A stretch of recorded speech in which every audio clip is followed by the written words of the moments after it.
getting into it. And as when we get connected to the internet, because the basic thing is when we are using these digital devices is that we have to connect the devices to the internet. So when the internet comes in, the data security risk and the privacy risk increases.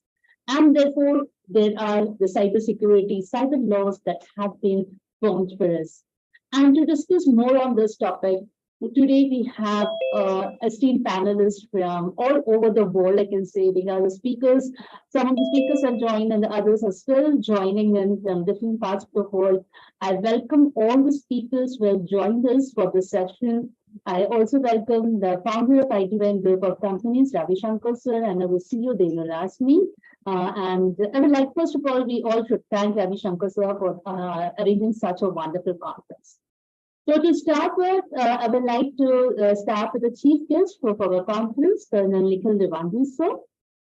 So, sir, I hand over the session to you.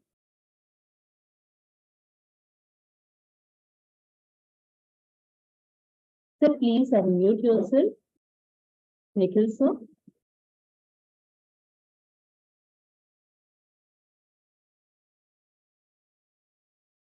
Nikhil, sir, please unmute yourself.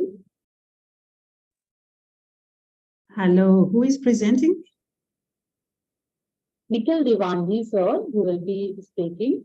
I think sir is having some problem. He is there in the meeting. Nikhil, sir, are you able to hear me?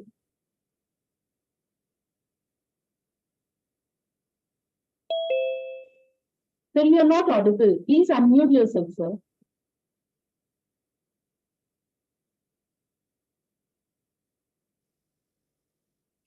And one is by using the power button. Good evening, Dr. Ranjan and everyone. I'm audible now? Yes, sir, you're audible. Please continue. Right. Jai Hind, good evening, happy Vishu, happy Ramadan to all. And today, when this platform for cyber security as well as cyber laws is in front of us, which is a threat which has been there, let's talk about it. That the 15-year-old Jonathan, who actually hacked into the NASA site, because of which NASA suffered big losses, was he a criminal bent of mind or criminal intelligence? I'm still not sure about it. Now, with the cyberspace occupying most of our time, most of our precious things, as well as national security as well. So that means, first of all, we have to have the cybersecurity in place within the country and even for the personal use. Now, when we talk about the cyber crimes, there are no limitations to it. It is sans frontiers, and what happened in Estonia or what happened in USA, or including the All India Medical Sciences Hospital in Delhi, which was hacked. So it is not only the security of your money, security of your country, but also the breach of data and getting into the wrong hands. Though the United Nations Working Group is still working on it, that what should be the cyber laws which should be there, because each country has got very different perspective on the cyber laws and cyber crimes. Because even the facilities in different countries are of a different level and have a different level of security. Let's come to the personal safety on it. Well, that encryption and passwords, that all are there. One of the things which I found missing in that was that most of the time, if you're using your phone or even internet for your banking and all, so the passwords and all have already been told, but I found that using incognito mode is quite safe, because the tracking and cookies are very, very less. Also, the cyber warfare now a number. So now this 8 or 7 numbers are not just numeric data. They have also become your, what we might call something, an information. And now we are living in an age of information, where information also become a wealth. We have seen in news that even the owner of Facebook, Mark Zuckerberg, also got into custody, and he was also interviewed that what you are going to do with the n number of data which you get. We call it, it's an app through which friends meet. It's a friends book. It's what we call Facebook, but it is really a Facebook where we are sharing each and every data of our life. The first thing, which is very important, your date of birth, your date of place, your each and every information, which all kind of information that Facebook and Instagram possesses, that your state also possesses. So are we careful about each and every information which we are sharing to this kind of application? So in that sense, individual has to become more careful, where the problem which I find in contemporary time is that earlier, when internet was not that much popular, entertainment was not that cheap. So the source of entertainment was limited. Either you have to rely on radio, or you have to rely on cinemas. But now the entertainment has become so cheap, and it has become so public, where people are even in sake of entertainment, we are ready to give our private information. We are ready to give our Aadhaar card as if it has no meaning to in our life. You might have come across where in pandemic, where everyone was connected on internet, when everyone, even the knowledge was also being spread on internet. Just think about those rural areas of India or other subcontinent in Africa. Can they live without internet? Although our own education, even if you want to get oxygen cylinder, you have to go. Even if you want to get vaccine, you have to first fill up the form, and then you register yourself, and then you get a call for a vaccinations, whether it was a co-vaccine. So now the each and every facility, if you want from the state, you have to connect it through internet. You have, even if you want to some kind of a knowledge, you have to be there on internet. So can we imagine our day? Can we imagine even our moment of life without internet? So now we are caught up in a kind of a cyber. We feel it's an entertaining. We feel it's something technological evolution, but we have to take care about our data as well. Are we sensible towards that culture which we are going to create? What we are passing towards our new generation? I think of a family who hardly get enough amount of money to sustain their livelihood. Will they be able to what they call sustain their life without internet? So such kind of question we have to deal with. Some agencies has to come up voluntarily. Some human rights activists also should come up voluntarily to think of all such questions which we have not yet answered. Thank you so much. First of all, thank you everyone, my professors, all those, and people who are connected from all over the globe. It's glad to be here. And as a student of political science, as a student of humanities, I feel very concerned about social evils now, which we have become, which essentially becomes what we today call a cyber evility. So cyber enmity is also increasing a lot. So we have to fight all such things collectively. Every nation should come across. Every nation should come along. Whether we take it voluntarily or whether we take some organizational remedies we come up, but we have to come together. So that cosmopolitan understanding, that cosmopolitan nature, we have to come up with. Thank you so much. It was a pleasure to meet you all. Thank you so much. Thank you, Bye. Shivan, for sharing your wonderful insights. And yes, of course, we are talking so much of cybersecurity, but first of all, we are simple, we are careless. All the apps that we are connecting on the mobile, everywhere we are actually sharing our personal data. And with the social media that we are using, there is no difference in the personal and the personal and professional life. All the personal life has become it has become public. We are just exposing our data to everyone. Actually, we are doing it. And just a small request to all the speakers. I don't like interrupting anything, but because we have many speakers, so, and after some time, we all will get disconnected. So please maintain the time limits. That's all. I know we all the speakers, those who are joined, they are very talented and the very esteemed speakers. I just don't like interrupting. So please maintain the time limits. We have maximum 10 minutes. Please don't go beyond that. Okay, thank you.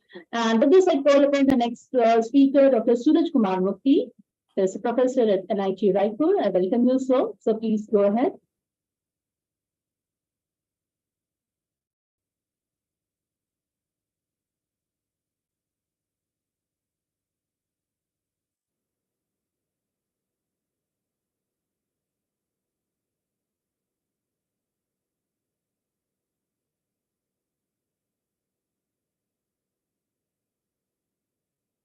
Sir, unmute yourself.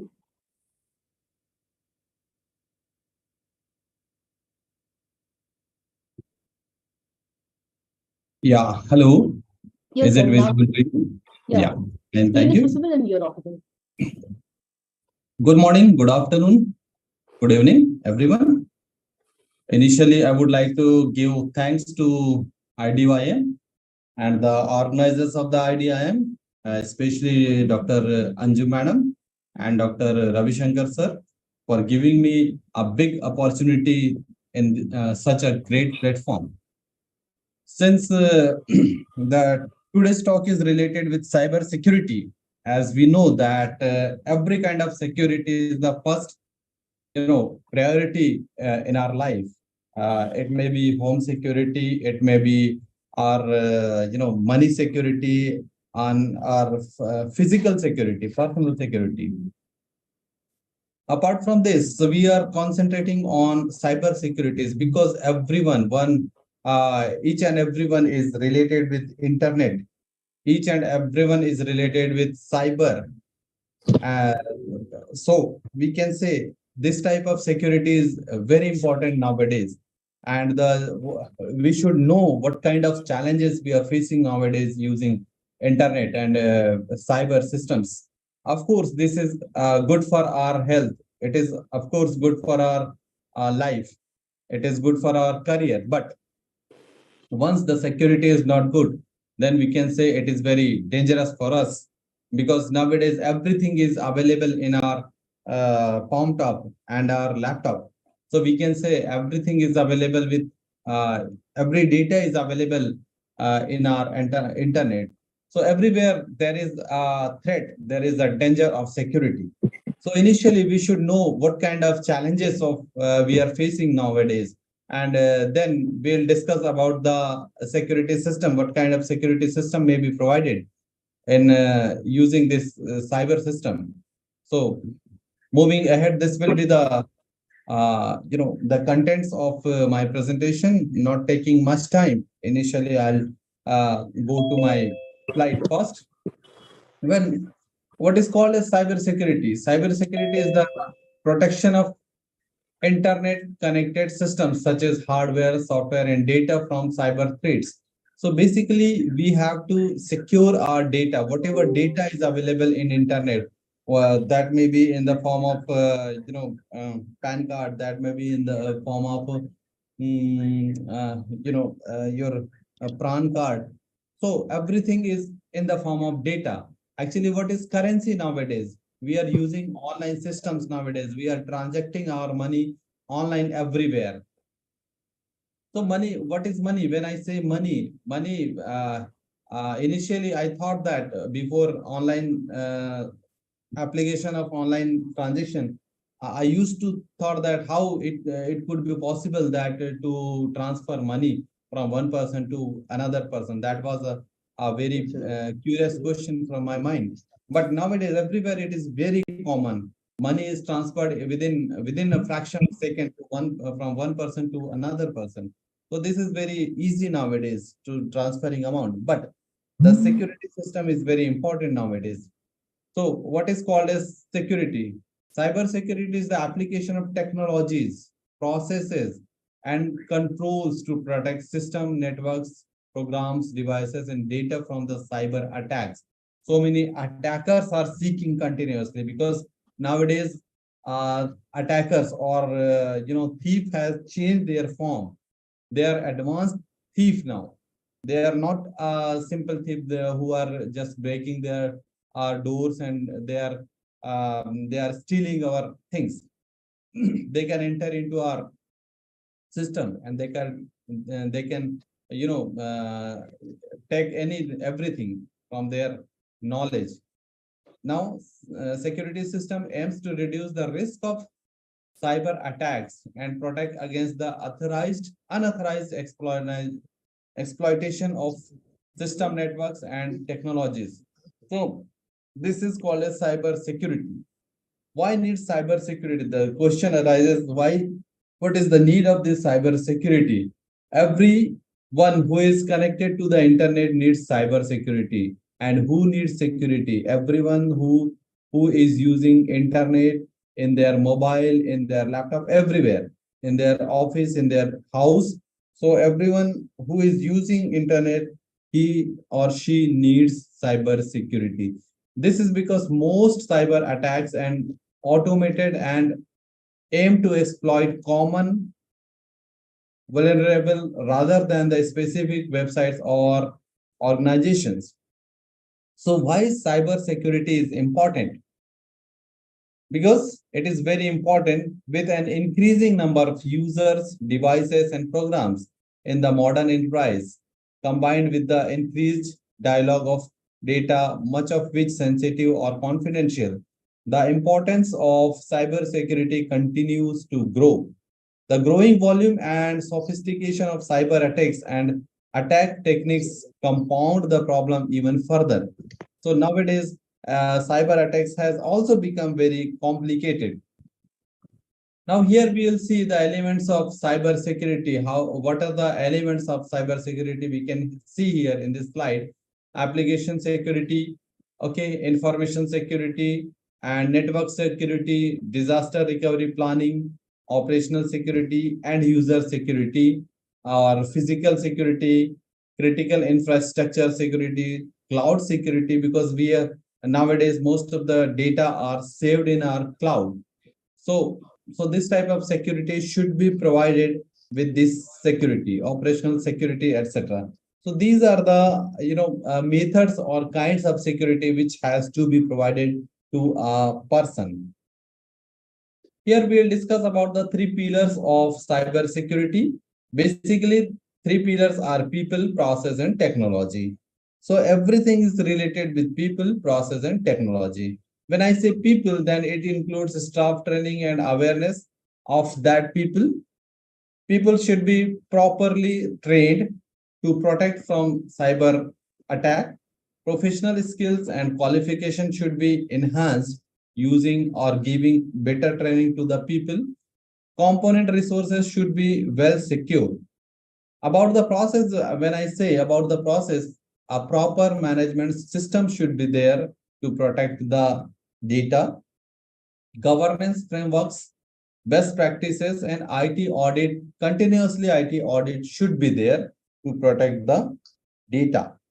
Now, about the technology, you cannot deploy technology without competent people, support processes, or an overall plan. So until and unless your people is trained, until and unless your process is well secured, no technology can be considered as a foolproof secure technology. So these are the basic three pillars of cyber security.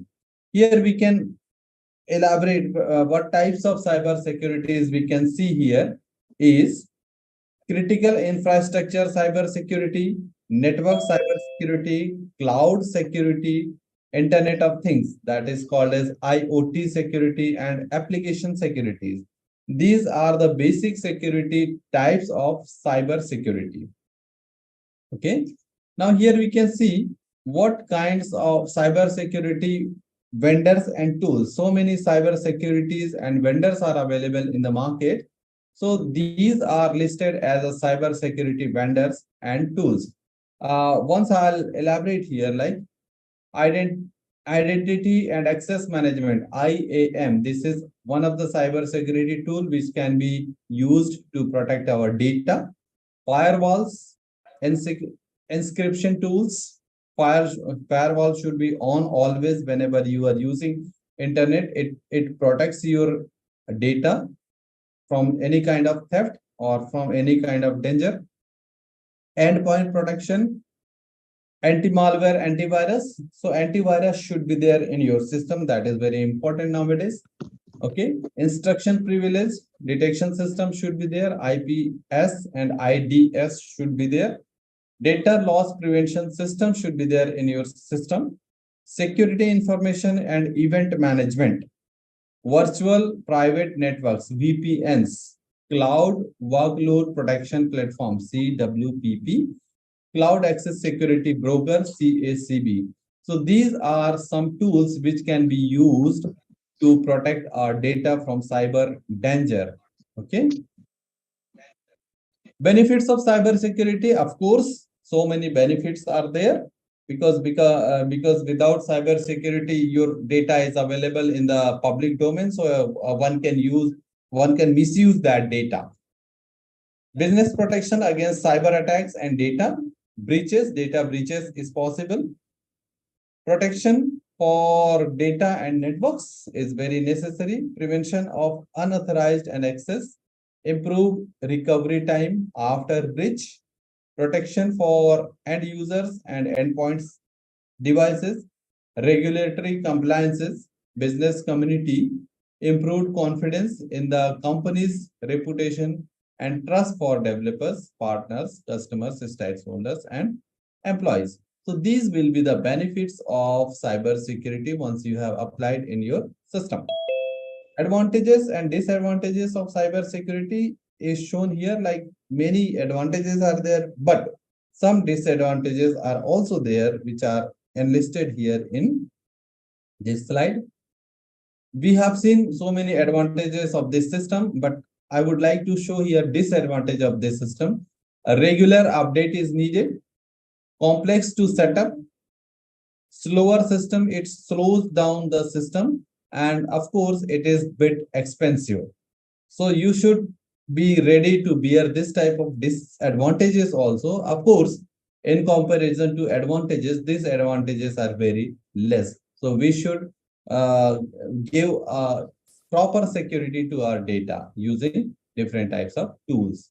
Cyber security versus information securities, both are almost same, but some bit differences are there. I'll elaborate any day. Types of cyber criminals. I wanted to show here which type of criminals are there. Okay, state-sponsored groups are there, those that carry out cyber warfare, campaigning, targeting critical national infrastructure, because these are the very danger for our national safety also. So this type of cyber criminals should be protected anywhere, everywhere. Hacktivist, it is called as hacktivist. Politically motivated hackers are there who target organizations to promote their ideology. Their activities often related to human rights, free speech, or freedom of information issues. So these activities are also kind of criminals, cyber criminals. Okay, insiders, those with privileged access to target system, including negligent and malicious insiders, as well as external actors who gain access via user credentials. Another is script kiddies. Script kiddies, unskilled attackers who use of the self script and exploit kits. Okay, so these are called as script kidders.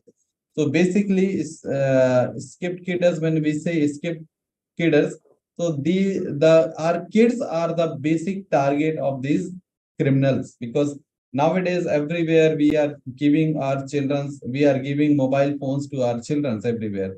So they are also continuously using this type of cyber system, and they may be trapped easily by these criminals. Okay, what do cyber criminals hope to gain? So of course, cyber criminals are very, very, fast and very, very brilliant also. So types of cyber threats I would like to show here: malware. They send some kind of, malware such as ransomware, botnet software, rats, that is called a remote access Trojan. So these Trojans types of, these are sent to our system, to our mobile, to our laptop, and they may hack our system. Domain name system, DNS, okay, poisoning attacks is possible. Form jacking is also one of the cyber threat. Crypto jacking is one of the cyber threat. DDoS, distributed denial of service attack. This is also one of the cyber threat. We should be protected from these threats.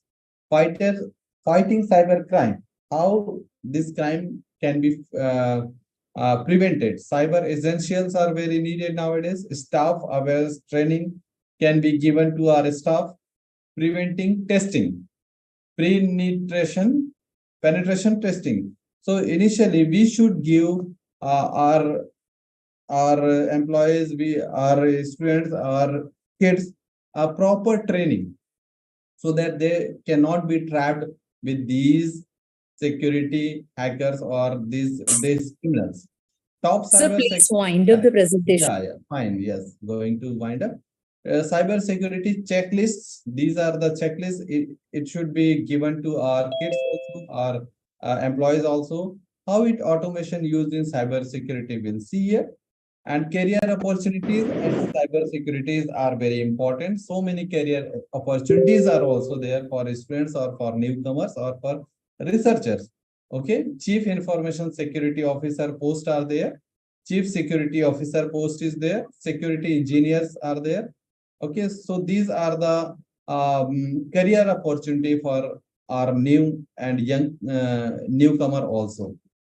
Our Prime Minister, Mr. Narendra Modi has said, I dream of a digital India where cybersecurity becomes an integral part of our national security. So nowadays we are moving, or we are transforming into cyber side. So we should be careful about this type of criminals. And this is our first need in this era. Thank you very much for giving me the opportunity to speak in this platform. Thank you, everyone.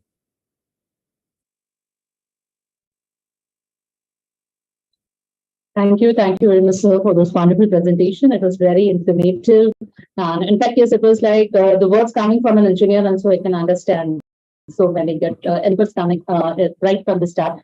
And once more, like I was just trying to request all the speakers, please mute yourself, because it actually disturbs the session. We are live on Facebook, we are live on YouTube.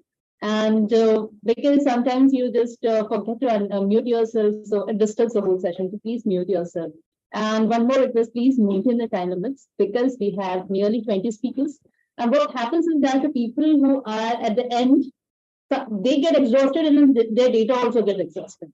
So we have to give a fair chance to everyone. We have to give time for everyone. Please, once more, I'm requesting, I don't like interrupting anyone. Please maintain the time limits. And it is actually the quality of a good speaker to convey all that you have, all your knowledge in the given time limit. That is the quality of a good speaker. So please maintain that. Please maintain the discipline. And with it, I call it as the next speaker, another young speaker that we have, and this is Anuri Dhaliwal. Please, Anuri, please take over the session. Good evening to all the esteemed guests present. So my name is Anuri Dhaliwal. So India has witnessed a tremendous growth in the use of technology over the past few years, making it one of the fastest growing markets in the world. The internet has changed the way we live, work, and interact with one another. However, along with this growth, there has been a rise in cybercrime, which is a major concern for the nation. Cyber law is a set of regulations that governs the use of internet and its associated technologies. It is essential to have a strong legal framework to protect citizens' privacy, intellectual property rights, and prevent cybercrime. In India, the Information Technology Act 2000 is the primary legislative governing cyber law in the country. It defines various cyber crimes and their punishments, which include hacking, phishing, identity theft, and cyber stalking. One of the critical aspects of cyber law is data privacy. With the increasing digitalization of personal information, including financial, medical, and social data, protecting the privacy of individual has become paramount. Intellectual property, IP, is also a prominent aspect of cyber law. The digital world has made it easier to create and share digital content, including music, videos, software, and other creative works. Cyber law govern the use of enforcement of IP laws from cyber securities. Cybercrime is a ever evolving threat, and cyber criminals are becoming more and more sophisticated in their ways. It is imperative to be vigilant and take necessary precautions to safeguard ourselves and our data. Cybercrime can affect anyone, and it is not just limited to financial frauds. It can also lead to data breaches and loss of intellectual property, and even national security breaches. In recent years, there have been several high profile cyber attacks in India, such as the 2016 debit card breach and the 2020 data leak. These incidents highlight the importance of having efficient cybersecurity measures in places to prevent and respond to cyber threats. In today's interconnected world, where technology is deeply integrated into our lives and cybersecurity has become critically concerning, cybersecurity refers to the practices of protecting digital systems, networks, and data from unauthorized access. One of the key aspects of cybersecurity is protection of our data, personal information, financial data, and intellectual property, and the confidential business information are valuable assets that need to be safeguarded from cyber threats. Cybersecurity measures such as firewalls, encryption, and access control are implemented to prevent unauthorized access to data and to ensure that the data is stored and transmitted securely. Data breaches can result in significant financial loss, damage to reputation, and legal limitations. From an Indian perspective, cybersecurity is of utmost importance because of our reliance on technology for various critical services, including banking, healthcare, and government services. Cybersecurity threats not only affect individuals but also have a significant impact on the country's infrastructure and national security. The government of India has taken several steps to improve cybersecurity in the country. In 2014, National Security Policy was introduced to create a secure cyberspace for citizens, businesses, and the government. The policy aims to build a workforce of 500,000 cybersecurity professionals and set up a national cyber coordination center to monitor these threats in real life. The government has also established National Critical Information Infrastructure Protection Center and Computer Emergency Response Team to respond to cyber incidents and provide support to organizations and individuals facing cybersecurity threats. Additionally, the Cyber Swachh Kendra and the Cyber Surakshit Bharat initiative has also been launched to promote awareness about these. So, in conclusion, I would like to wind up by saying cyber law, cyber crime, and cyber security are crucial aspects of our digital lives, and it is imperative to take them seriously. As individuals, we must be aware of these threats and take necessary precautions to safeguard ourselves and our data. The government has also taken various steps to promote cybersecurity, and we must support their efforts. Together, we can make our digital world a safer place. Thank you. Thank you, Anurita. And so that was such a beautiful message. Like we can make this world a better place. In fact, we have to make it a safer place because we are into this. We are using all these digital devices. So yes, awareness is very important. That is the first step. Actually, when we talk about so much of cyber crime, cyber security, and all, awareness is the first step that is required. And with this, I invite another speaker who is present amongst us, Dr. Neeta Mishra. Ma'am, I welcome you for the show. Please take over the stage. So thank you. I'm so thank you and glad, Dr. Anjum, for giving me this chance. And thank you, IDYM. I'm really like coming back to IDYM is coming back to the house. So of course, I have been seeing like my fellow colleagues have been talking a lot about cyber crime, cyber security, and cyber law. Definitely, technology has evolved. But being a psychologist coming from the psychotherapy background, it's very important for me to tell that ultimately this digital era is being made by us as humans, and we as humans have the capability to understand what is right and what is wrong. So it's very important to use our cognition. And definitely I am not talking what our Google Baba or our WhatsApp University talks about. I'm going to talk something which is very, very reality. And the reality check is only based on four parameters. Four parameters is your A, B, C, and D. It's very important to accept that this is the changes which has come in the world. The technology is very, very important, and without technology we are not going to move ahead. Definitely we need to evolve, and as technology has evolved, it's very important and it's necessary to also use our cognition, to use our wisdom, because ultimately the technology is being made by us as humans. So definitely we still have the power. However, chat GPT is out, however artificial intelligence is out, but still it is being made by we as humans. So it is very important to accept that changes with willingness to do the best, of course, but it has to be with awareness. Secondly, the B is about the human behavior. The human behavior is very, very important, because at times we are good, at times we are bad, at times we are ugly. So definitely we need to have our behavior in sense using that why am I doing what I am doing? And if this is what is going to bring in the harm, it's not only the harm for the person, it's harm for the society, it's harm for the community, it's harm for the global. So definitely we need to be aware of our behavior. See, everyone has the power of choice. The power of choice is an amazing power which we all as humans have. So we have to be again be very, very careful that how am I using this choice? Am I using this choice to make my country, make my city, make my state a big thing? Or am I using all these things to spoil the name of my state, my country, or my people? So definitely the power of choice is very, very important. Coming to D, please remember that everything as it comes with its pros and cons, the damage is not only to the people, the damage is to yourself.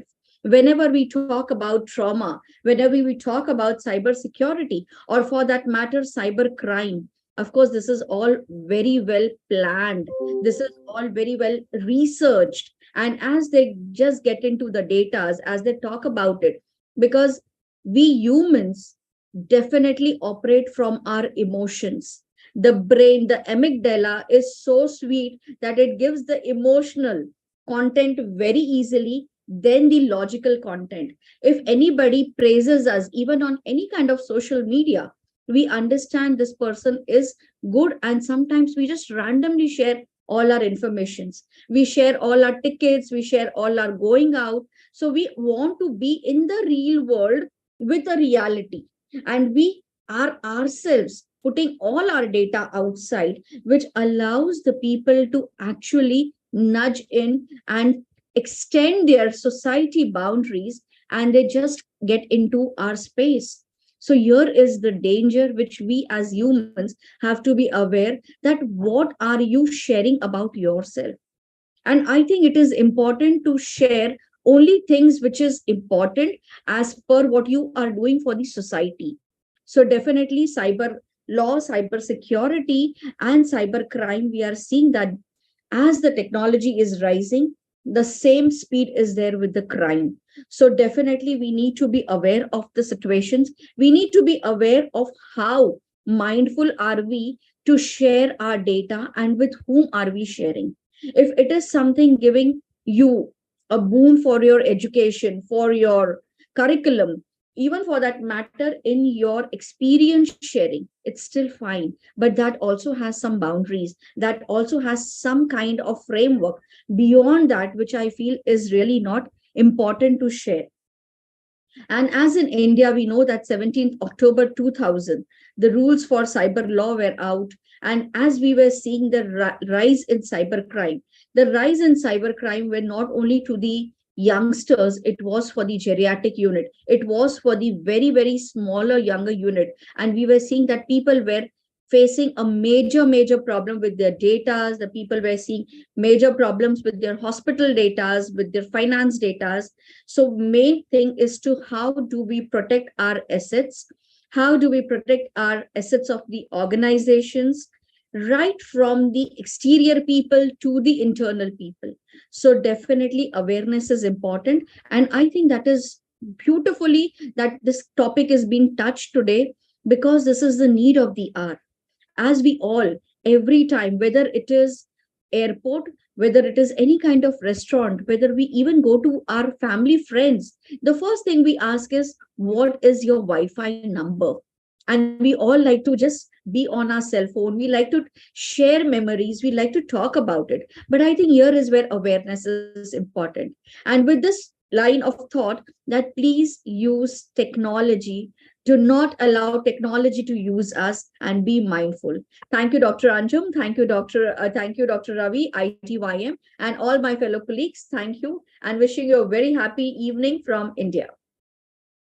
Thank you, Neeta, ma'am. That was really a wonderful thought that we should use technology and the technology shouldn't be using us. That was really very wonderful thought.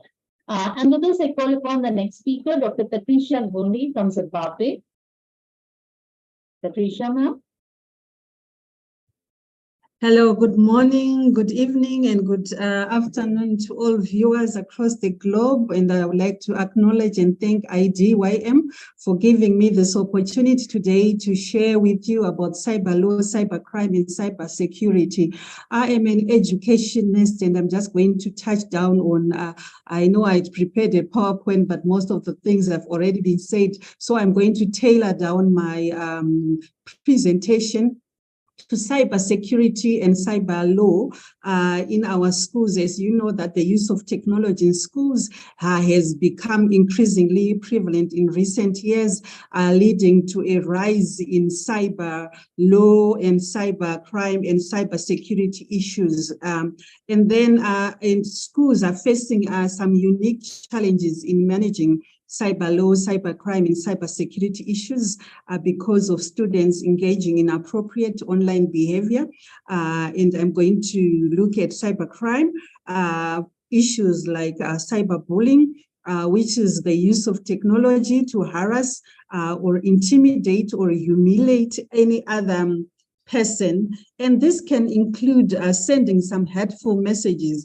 I witnessed this when we're doing online learning during COVID-19, and our children as young as 6 or 7 or 8 years old, they were sending some hurtful messages to each other using Teams, Microsoft Teams. So children sending messages to each other and spreading rumors or sharing embarrassing photos or videos. I've seen nowadays there's what they call porn revenge, whereby someone, this happens especially with our teens, because they've done this, and now because the boy and the girl are no longer together, then they send the porn videos. That is porn revenge. And so cyberbullying can have a very serious effect emotionally, psychologically to all the victims, and it interferes with the learning and success of a child in a school. And then number 2, I'd like to point to hacking. And hacking, we know that it is the gaining unauthorized access to computer systems or networks. And in schools, We know that hackers, our children, may also attempt to access some student records or even cheating, grading systems, or any other sensitive information, and it can cause damage to school networks, especially if it is done by someone who is outside and is hacked into the school system and is disrupted critical school functions. And then we have what we call cyber stalking. And when we're talking about cyber stalking, it's also happening in our schools, and it involves also the use of technology to harass or stalk another person.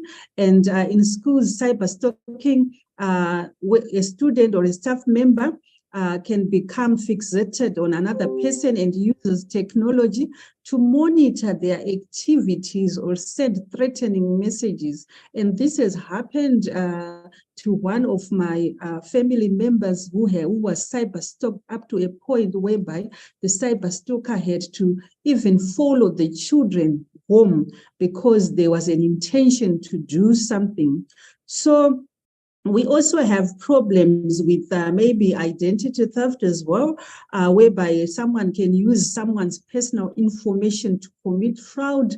Last year, we had someone who asked a man, I think it was a gentleman, to write an exam for him, but she was a lady, and that man had to put on a wig and so forth because the invigilators were so vigilant at that time. They caught that person. So there's that issue whereby identity theft can occur, even when a student's personal information, for example, countries that use the social security number, maybe it is stolen and used to open credit cards and accounts or take out even some loans. So these are some of the issues that we see happening in schools. And then we also have some cybersecurity issues in schools. And cybersecurity is very important in a school in order to protect sensitive information and dissuade people from taking school information and ensure that all the school networks remain secure. And schools are facing a number of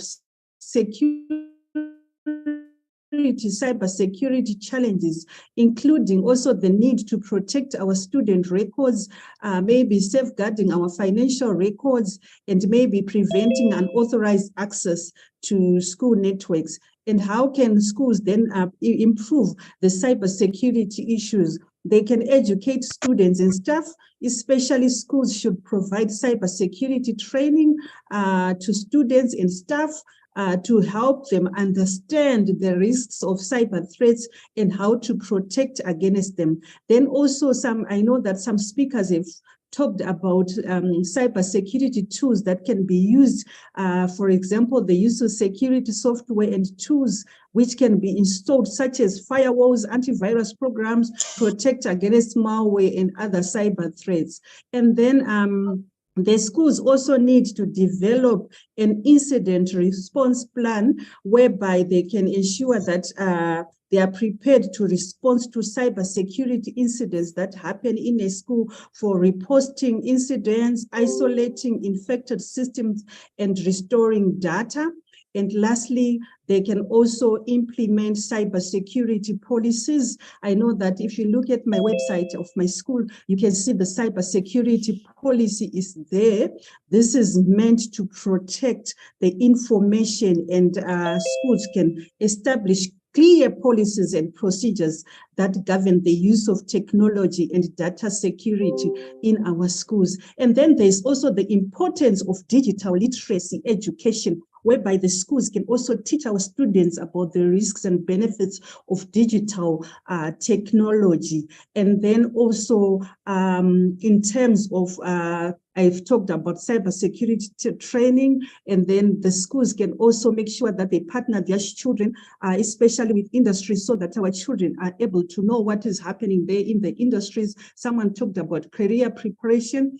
I think that's all some of the things that we can teach our students. Otherwise, thank you so much for giving me this opportunity to be talking to you about cyber law, cybersecurity, cybercrime, and because I'm an educationist, I've talked about what schools can do to help. Thank you so much. Thank you very much, Dr. Patricia, ma'am. Yes, of course, it is essential, ma'am, because I also being an educator, I know that how important it is for ensuring cybersecurity in the schools. Because yes, even the children nowadays, and no one can live with the devices, no one can live with the smartphones and the laptops. So of course, we should be ensuring cybersecurity. And with this, I would like to call upon the next speaker, Faiza Pradhan, ma'am. Faiza, ma'am. Please speak with us, please. Hello. Thank you, Idym TV, for inviting me. And the topics on law, crime, and security, like very important part of our life for this generation. One kind of integral part of our virtual life. So I'm not repeat all the points which my panelists, all the dear friends already shared and explained. And I greet all of you, Ramadan Kareem. Um, as we see, professionally, all the organization and individually, no one can survive without internet or virtual world. I think if you see, we are moving to virtual world, whether it's for your personal entertainment, education, everything is on virtual world. So there is no any other way to coming back or to stop it. But at the same time, facing cyber attack, harassment, security issues, identity, so many other important things which really affect our life virtually and practically. So how we can omit those things that all the experts are here to talk about it. So I'm not gonna repeat that again.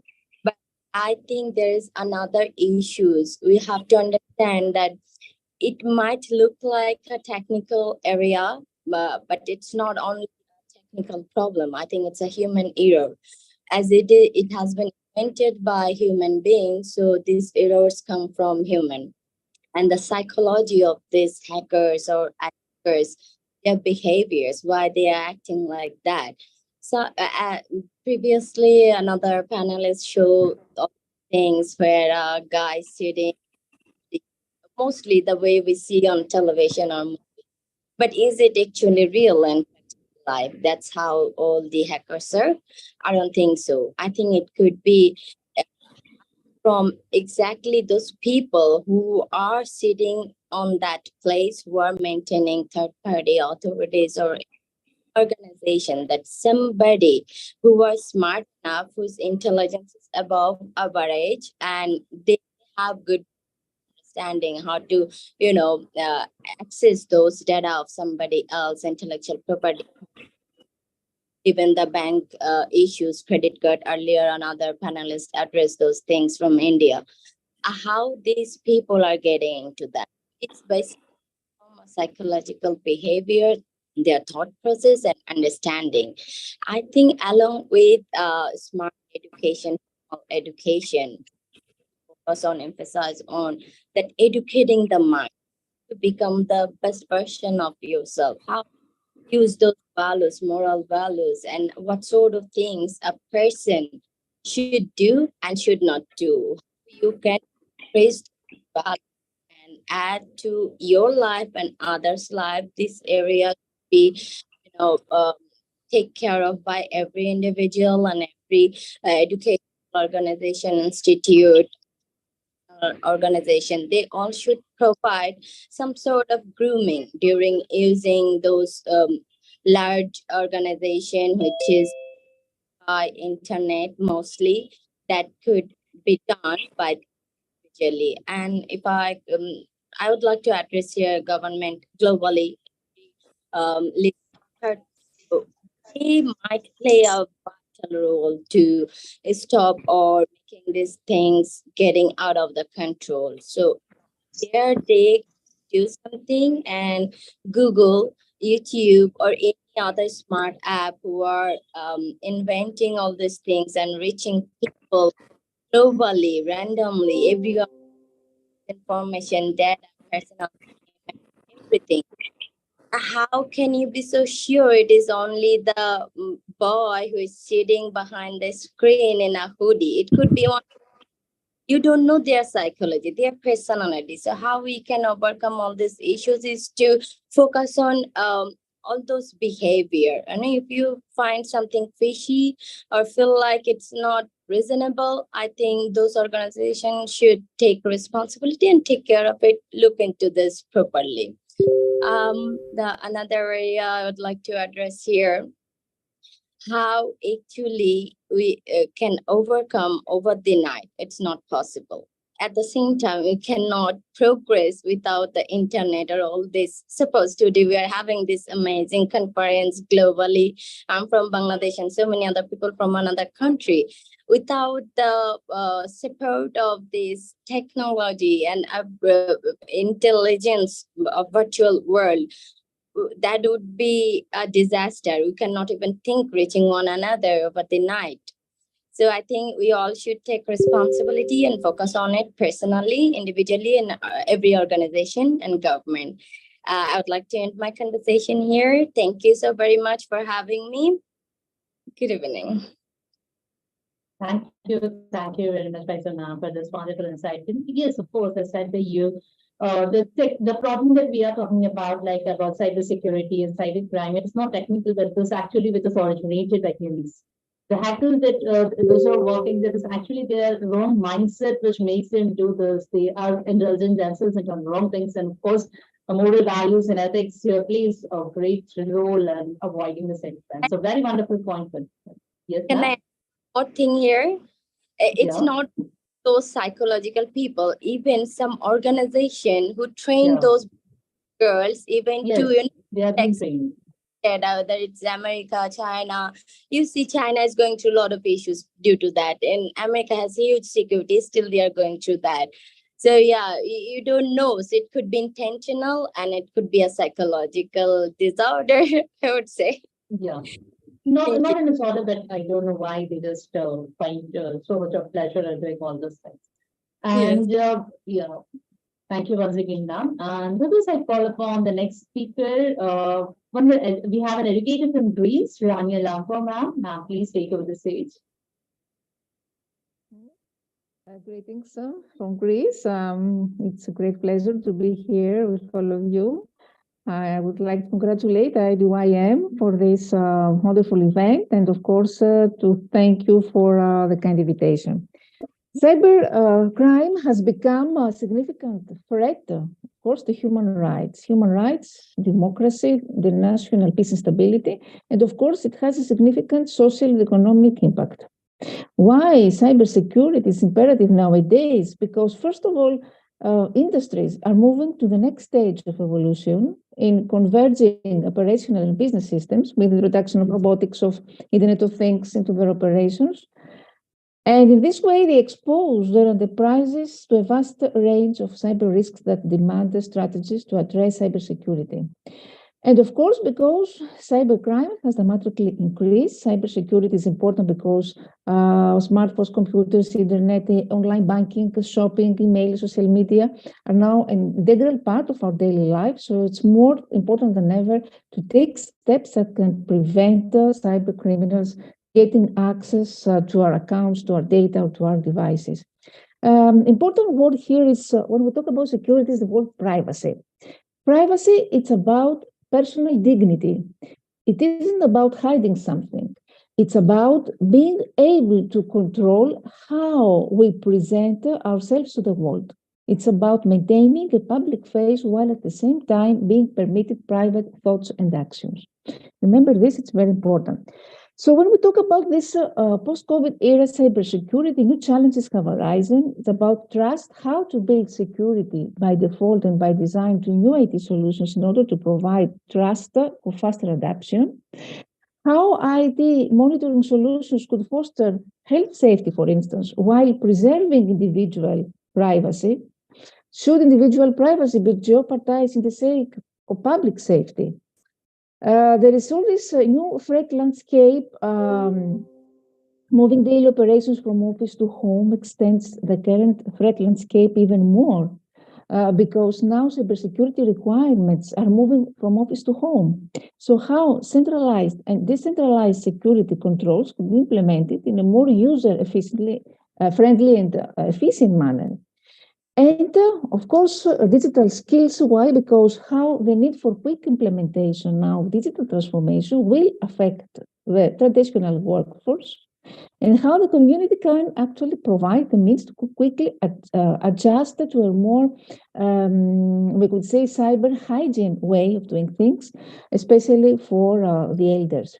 So dealing with the national crisis, such as a cyber, in efficient manner includes three major prerequisites: trust, cooperation, and solidarity. Previous speakers talked about ChatGPT. They say that ChatGPT has the potential actually to revolutionize the cybersecurity industry in many ways. How? By enhancing threat detection. It can analyze large volumes of data, so it can identify potential cyber threats and categorize malware, phishing, etc.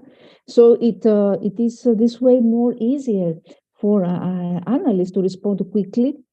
It can help security teams to make more informed decisions, and it can also identify trends and provide predictions on future cyber threats. And of course, on the other hand, there is these big concerns about the potential of AI, because AI can be used in malicious ways, either by hackers or by other types of governments. And there is also another challenge, another threat, that AI could contain data that are biased. What happens in Greece? In Greece, Greece has been showing growing number of cyber attacks, which have made implementation of a national cybersecurity program a top priority. Recent attacks on critical infrastructure include an attack on a national gas system operator, which operates Greece's national natural gas system. And of course, this impacts the availability of certain systems. And another cyber attack, which took place in the Hellenic Post computer systems and temporarily suspended the commercial information system at all post offices. And Greece, unfortunately, ranks very high in reported metrics related to cybercrime infrastructure support. So we have created here a Greek Center for Cybercrime, and the objectives of this center is how to advance cybercrime training and relevant university education in Greece, how to improve research in focused areas of cybercrime, how to mobilize the Greek constituency in the area of cybercrime, and collaborate, of course, with many other expert centers. And we have created the National Cybersecurity Authority in collaboration with the European Union Agency for Cybersecurity. And as Dr. Patricia mentioned before about cybersecurity campaigns at school and digital literacy, how this is important, in the Greek ministry where I'm working, I'm conducting it's a workshop about cybersecurity, where schools are coming in the ministry twice a week, primary, secondary schools. And it's shocking that every time I learn new things about the experiences of students. They experienced various types of cyber threats. So before concluding, to say that, of course, all authorities need to act in cooperation to investigate, to detect, of course, to prosecute all these offenses. And remember that all the current landscape creates new needs, new security requirements, fast adaptation speed, flexibility. Digital technologies and services could provide solutions and collaborations, but always with respect for fundamental rights, privacy, freedoms, and that's what I said before. Thank you very much for your attention. Thank you very much, Rania, ma'am. Yes, as you said always, there are so many like great points coming up from you. And even, of course, this is the beauty of those conferences, that the people join from different parts of the world, they are from different professions, and of course, and everyone has a different thing to speak. Otherwise, most of the time we think that, okay, there is a the topic is same and what everyone will be speaking, and everyone has a different content to give. So that was, the beauty of this conference, and I really enjoyed listening to everything. And with this, I take this opportunity to call upon our next speaker, Professor Dr. Surya Banu from India. Very good evening. This is Good Professor evening, ma'am. Surya Banu from Chhattisgarh, India. Basically, I am assistant professor in computer science since 30 years and also Global Peace Brand Ambassador. Today, my topic is cybercrime. In the words of United Nations Secretary General Antonio Guterres, I am absolutely convinced that differently from the great battles of the past, which opened with a barrage of artillery or aerial bombardment, the next war will begin with a massive cyber attack to destroy military capacity and paralyze basic infrastructure such as the electric networks. He offered the United Nations as a platform where various players from scientists to governments could meet and work out such rules to guarantee a more humane character of any conflict involving information technology and more broadly to keep the internet as an instrument in the service of good. Cybercrime is unlawful acts wherein the computer is either a tool or a target or both. Cybercrimes can involve criminal activities that are traditional in nature, such as theft, fraud, forgery, defamation, and mischief, all of which are subject to the Indian Penal Code. Cybercrime laws are laws that create the offense and penalties for cybercrimes. Cybercrime describes crimes directed at computer data or information communication technologies and crimes committed by people using computers or ICT. Cyber lawyers work to prosecute and defend against charges of internet fraud. Then the question arises, what is the punishment for cyber? The punishment if fraud guilty can imprisonment up to 3 years and or a fine up to 5 lakhs. An example, when a criminal hacked into an academic network by unauthorized access of broadband and modified the password of user to deny access, the criminal was punished under Section 66 of IT Act. What is the solution of cybercrime? This is the main question. We have to turn on automatic updated to prevent potential attack on older software, make regular backups of all important data and store it in another location. Download applications from trusted sources. Keep our applications and operating systems such as Windows, Mac, Linux current with the latest system updates. Now I want to focus the top 10 cybercrime prevention tips to all of you. Cybercrime is rampant. Viruses are everywhere. So how can we protect yourself from being a victim of ransomware, malware, and cybercrime? First of all, we can use strong password. Use different user ID password combination for different accounts and avoid writing them down. Make the password more complicated by combining letters, numbers, special characters, and change them on a regular basis. Second, secure our computer. Activate our firewall. Firewalls are the first line of cyber defense. They block connection to unknown or bug sites and will keep out some types of viruses and hackers. Use antivirus malware software. Prevent viruses from infecting our computer by installing and regularly updating antivirus software. Next one, by block spyware attacks. Prevent spyware from infiltrating our computer by installing and updating anti-spyware software. Next, be social media savvy. Make sure our social networking profiles such as Facebook, Twitter, YouTube, Amazon are set to private. Check our security settings. Be careful what information we post online. Once it is in the internet, it is there forever. Next, secure our mobile devices. Be aware that our mobile devices is vulnerable to viruses and hackers. Download application from trusted sources. Install the latest operating system update. Keep our application and operating system current with the latest system updates. Turn on automatic updates to prevent potential attack on older software. Next, protect our data. Use encryption for our most sensitive files such as tax returns or financial records. Make regular backups of all our important data and store it in another location.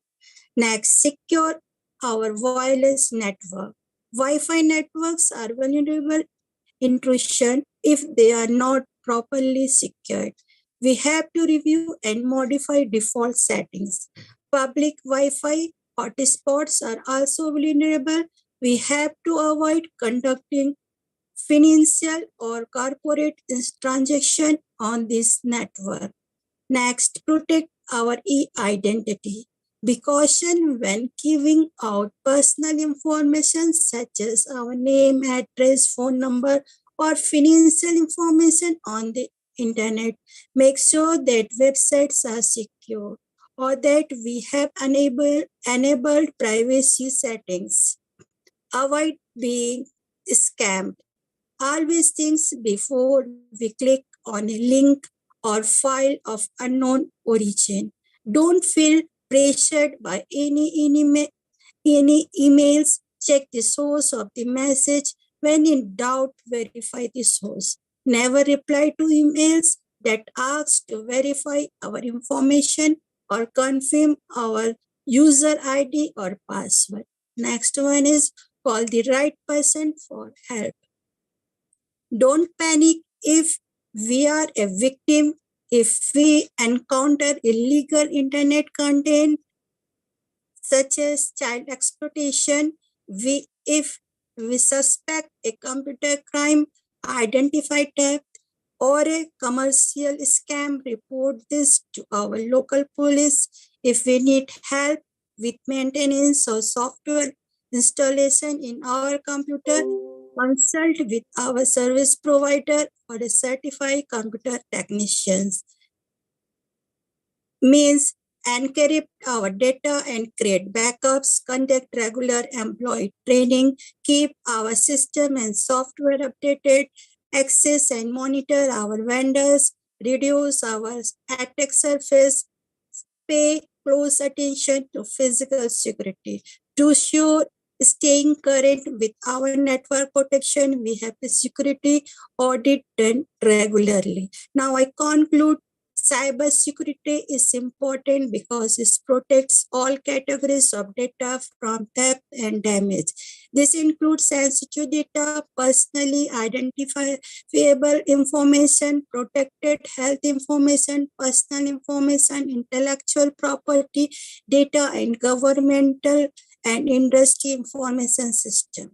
The cybersecurity is the practice of protecting network device and data from damage, loss, or unauthorized access, just as physical security protects buildings and the people in them from the various physical threats. Cybersecurity safeguards digital technologies and their users from digital dangers. In India, cyber laws are contained in the Information Technology Act 2000 IT Act, which came into force on October 17, 2000. The main purpose of the Act is to provide legal recognition to electronic commerce and to facilitate filling of electronic records with the government. At last, I want to share nice thoughts said by former United Secretary General Ban Ki-moon. I am disturbed by how states abuse laws on internet access. I am concerned that surveillance programs are becoming too aggressive. I understand that national security and criminal activity may justify some exceptional and narrowly tailored use of surveillance, but that is all the more reason to safeguard human rights and fundamental freedoms. Thank you. Thank you. This is all from my side. Thank you for giving me such a beautiful opportunity in this platform. Thank you, ma'am. Thank you. Thank you very much, ma'am, for joining with us. It was really a great experience listening to you, especially from the person who's working already in the CSA department. So obviously you'll be having so much of knowledge regarding the cyber space, cyber security and cyber laws. Thank you for sharing your knowledge with us. So this I call upon the next speaker. I can see Zatia Bibiluri, ma'am. Zatia, ma'am. I'm sorry if I'm not able to pronounce your name properly. Please take over the stage. Can you hear me? Yes, yes. Please. Well, hello everyone. First of all, I'm very grateful to be here and to be given such a great opportunity. I'm from Georgia and I'm an English teacher. And today I'm going to talk about one of the most important topics. And I will start my conversation with what is cybercrime. And everybody knows well that cybercrime can be defined as the illegal usage of any communication device to commit or facilitate in committing any illegal act. A cybercrime is explained as a type of crime that targets or uses a computer or a group of computers under one network for the purpose of harm. Cybercrimes are committed using computers and computer networks. They can be targeting individuals, business groups, or even governments. Investigators tend to use various ways to investigate devices suspected to be used and to be a target of a cybercrime. Who are the cyber criminals? A cyber criminal is a person who uses his skill in technology to do malicious acts and illegal activities known as cyber crimes. They can be individuals or teams. Cyber criminals are widely available in what is called the dark web, where they mostly provide their illegal services or products. Not every hacker is a cyber criminal because hacking itself is not considered a crime, as it can be used to reveal vulnerabilities, to report or patch them, which is called a white hat hacker.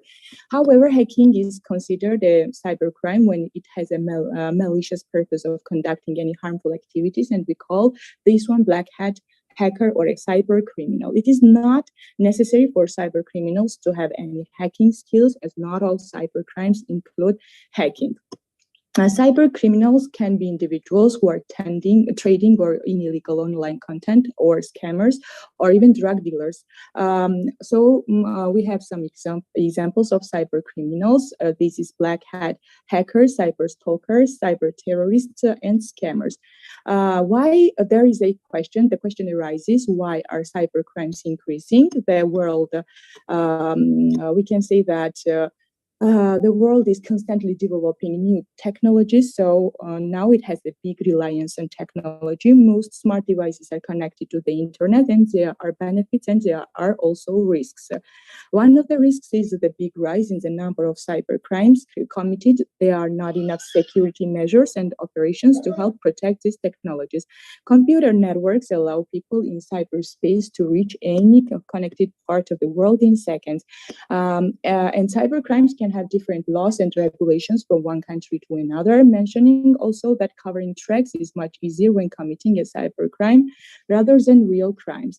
Most common cyber crimes, it is publishing and scam. Publishing is a type of social engineering attack that targets a user and tricks them by sending fake messages and emails to get sensitive information about the user, or trying to download malicious software and exploit it on the target system.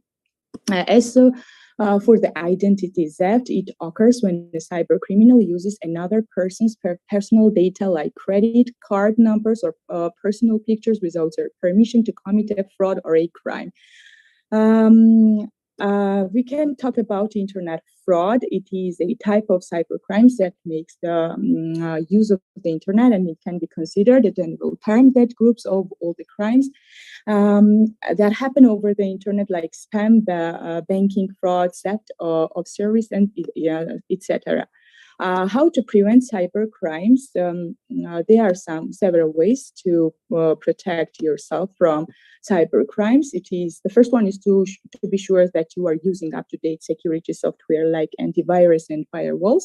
Implement the best possible security settings and implementations for your environment. Do not browse untrusted websites, and be careful when downloading unknown files, and also be careful when viewing email attachments. You need to use strong authentication methods and keep your passwords as strong as possible. Don't share sensitive information online and on your social media accounts. Educate your children about the risks of internet usage and keep monitoring their activities. Always be ready to make an immediate reaction when falling victim to cyber crimes by referring to the police. That's all from my side. Thank you for your attention. Thank you, Ranjana. Yes, and of course, we need authentication, and being parents and being educators, we need to have a great close watch at the children, the students, because we should be knowing what they are doing. That is really very important, and thank you for sharing your knowledge with us. With this, I call upon, we have a guest speaker from Indonesia, Hadiana Devina. Now, please take over the stage. Okay, am I audible? Yes, you're audible. Okay, good morning, good afternoon, and good evening to everyone. First of all, thanks a lot to organizer, IDYM, Rafi sir, Ms. Daniel, and our wonderful host, Dr. Anjum, as always. And warm greetings to all guest speakers and participants. I'm really honored to be here today as the guest speakers, and I'd like to talk about let's say we chunk it, because the previous speaker already talked about the cyber law and also cybercrime and many things. And I want to make a concern about cybercrime and its impact on mental health. I think the previous speakers already mentioned about this as well. And as we all know that the internet has become an integral part of our lives, so connecting us with the world and providing us with endless opportunities. And we have witnessed it, and we got the opportunities, right? And then, however, along with its benefits, we know that the internet has also brought with it the dark side of cybercrime, which has affected millions of people around the globe. I'm sure not only in Indonesia or Southeast Asia, I think in mostly all other countries in the world. And cybercrime, which includes various forms of online crime, such as hacking, cyber stalking as well, identity phishing, and also malware attack, has become a widespread issue in recent years. And according to the recent statistic, cybercrime costs the world economy over 1 trillion annually. So it's really huge number, and it's affecting individuals, businesses, and governments alike. So when we talk about cybercrimes, it's not only personal issues, but it affects many big companies and even the government, even our government. I have heard many cases in some countries where the government really got the issues with the cybercrime because of a hacker. But it's not just the financial issues or maybe the losses that are worrying, that make people really, let's say, get stressed. But the psychological impact of cybercrime is really equally concerning. So the victim of cybercrimes often suffer from stress, anxiety, depression, and other mental health issues. And the sense of violations and loss of control that comes with being a victim of cybercrime can be overwhelming. Like, it can leave individual feeling vulnerable, helpless, and also even isolated in some cases. And furthermore, the psychological impact of cybercrime is not limited to the victims only, because cybercrime can also affect the witness, the bystanders, and even those who are not directly involved. So just because this is a cybercrime, it doesn't mean that this is only a regular crime, or maybe it's not really important crime, because the effects of its crime can really affect those people around the victim directly. So it's not really a simple thing, because the fear of becoming a victim of cybercrime can cause stress and anxiety, leading to mental health issues that affect the overall well-being of individuals. So what can we do to raise awareness of this growing concern?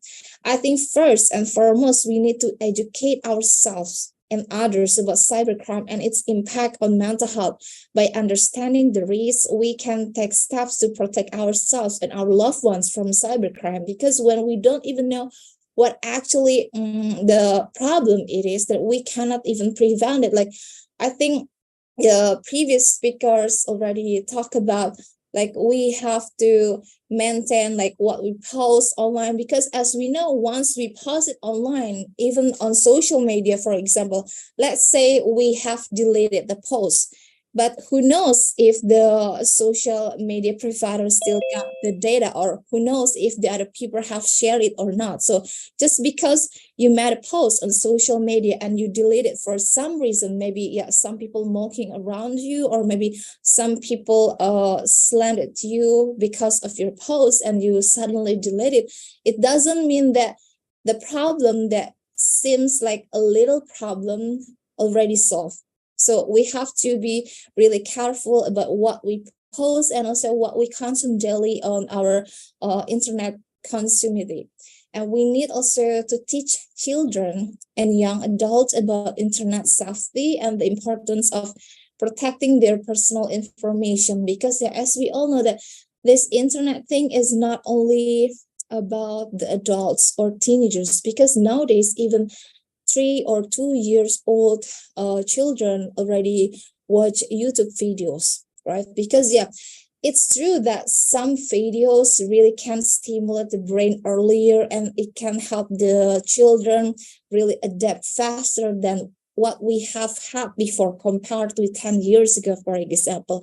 But it doesn't mean we also have to limit all the things. Like the providers, for example, YouTube already made a concern what kind of videos for children and so on. So as parents or adults, we also have to protect and teach the children and young adults about the internet safety, so they come to the internet with really clear ideas what they have to watch or what can they do.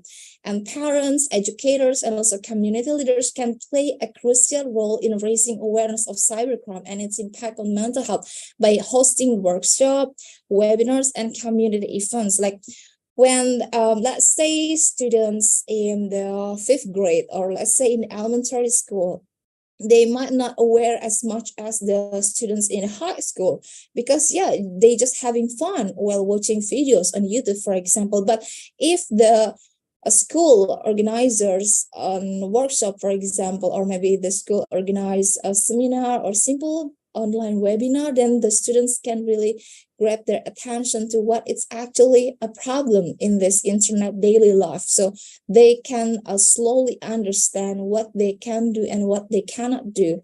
And furthermore, we also need to invest in technology and infrastructure to protect against cybercrime. And I think government and businesses must take responsibility for safeguarding their citizens and customers by implementing security measures that prevent cybercrime from occurring in the first place.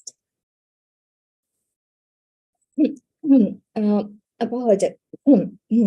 And finally, we also need to provide support and resources to those who have been affected by cybercrime. And this include like access to mental health professionals, support groups, and also online resources that can help individuals cope with the emotional and also psychological aftermath of cybercrime. And to conclude my speech, I think we might all agree that cybercrime is a growing concern that not only impact financial losses, but also has a severe psychological impact on its victims. And it's time for us to take action and raise awareness of this issue. And we must educate ourselves and educate ourselves in the first place, and after that we can help others and invest in technology and infrastructure, also provide support to those who have been affected. Also such a great way that we can take nowadays, and together I think we can create a safer and also healthier online world for everyone. Thank you so much for the time. I'm giving back to you, Dr. Idym. Thank you. Thank you very much, ma'am. And yes, as you were speaking, it's the time to take action. And we need to keep ourselves aware of it. And along with that, we need to make others aware of the cybercrime and all. And we need to make a safer online world for everyone. Because yes, as all the people have been speaking, we can't live without the technology. We have to live with it. And at the same time, we have to be aware of the pros and cons, and we have to learn to deal with it. Thank you very much, ma'am, once again for joining with us. And with this, I call upon, we have just a very talented soft skill trainer, Pranantya Veena Harvani now. Now, please take over the stage. We are waiting to listen from you. Thank you so very much, Anjumji. Once again, really privileged, honored to be part of IDYM. Wonderful, wonderful, wonderful platform where we can impart our knowledge and impart education with each other. We are, as I always say, we learn and let others learn. We grow and let others grow together. And that's the community that Ravi sir has actually built, I would rather say, with all his blood and sweat, I would rather say. And thank you very much, IDYM and Ravi sir, for having me once again for this wonderful global webinar based on the cybercrime. Yes, cybercrime, when we talk about cybercrime, it gives a great concern to our heads. It gives a great concern to the entire, you can say, the netizens, who are actually using the internet throughout the world, across the world. And the most concerning part is we are totally dependent. We are totally dependent on the internet these days.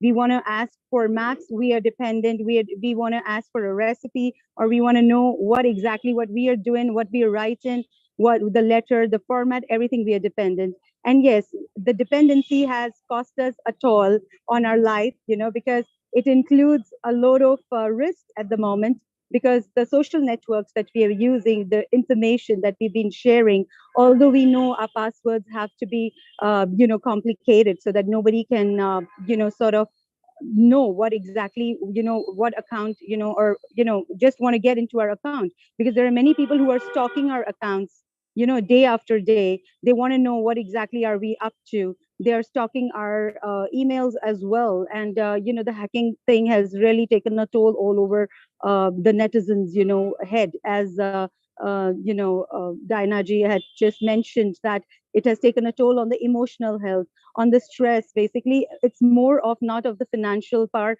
Yes, it is absolutely correct. It has taken an emotional toll on our head. Even when the kid is obviously using the parents' account based on YouTube, or let's say Facebook, or so many other social social websites. So basically what happens is, automatically it is the concern of the parent itself, because the parent itself, the adult itself, is basically handling that. And you never know what link the child clicks. And nowadays the websites that come up, which says, agree to the terms and conditions. And at times we are in such a haste, in our lifestyle. We just want to say yes, and we just want to get through it. But at times it really takes a toll again on our financial part, as well as, our emotional part, as we have already discussed. Moreover, the cloning of the phones have, taken a big, it has become pretty common these days.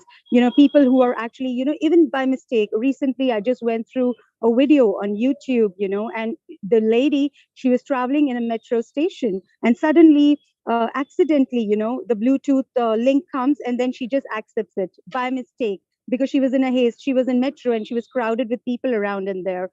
The moment she said yes, instead she had to reject it, but she just said yes. And the moment she said yes, in just few seconds, her phone started getting cloned.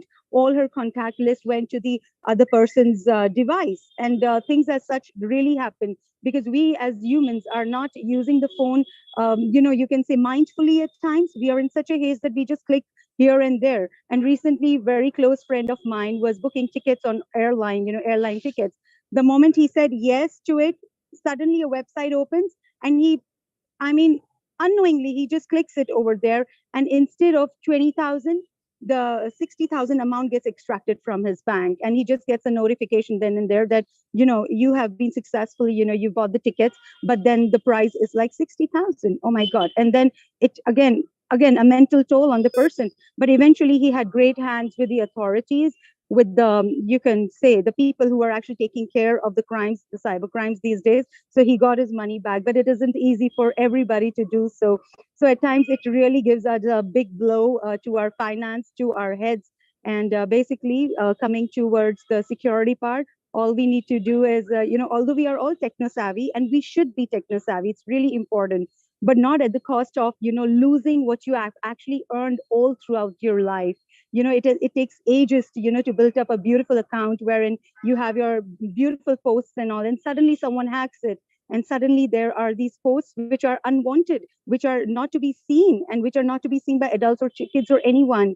And suddenly the person gets a mental trauma. And again, the person has to tell his or her friends to, excuse me, could you just post this on your internet, that on your social website or social web page, that my account has been hacked, so that people do not send me friends requests or so on.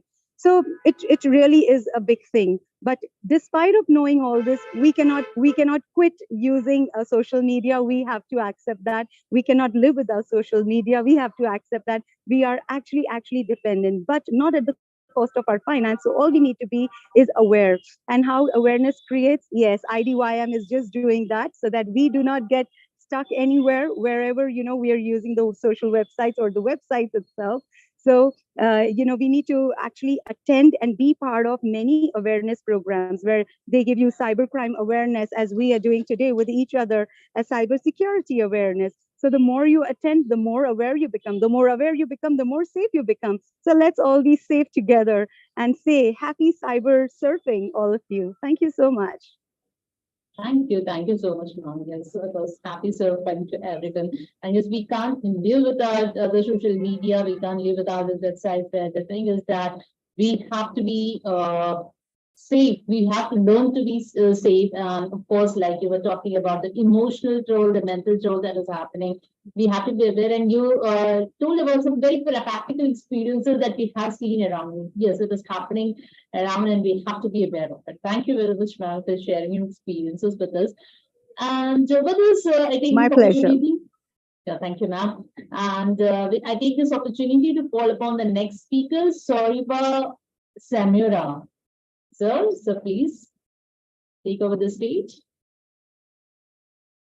Unmute yourself, sir.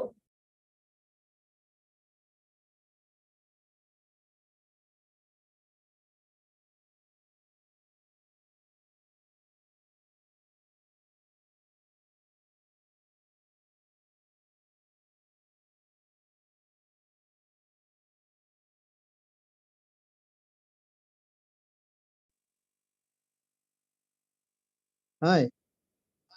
Yes, sir. We can hear you now. Please. All right. Start. Good. Thank you very much. Thanks for giving me the opportunity to be here. I am Soriba Samura, and at BC in the southern part of Sierra Leone.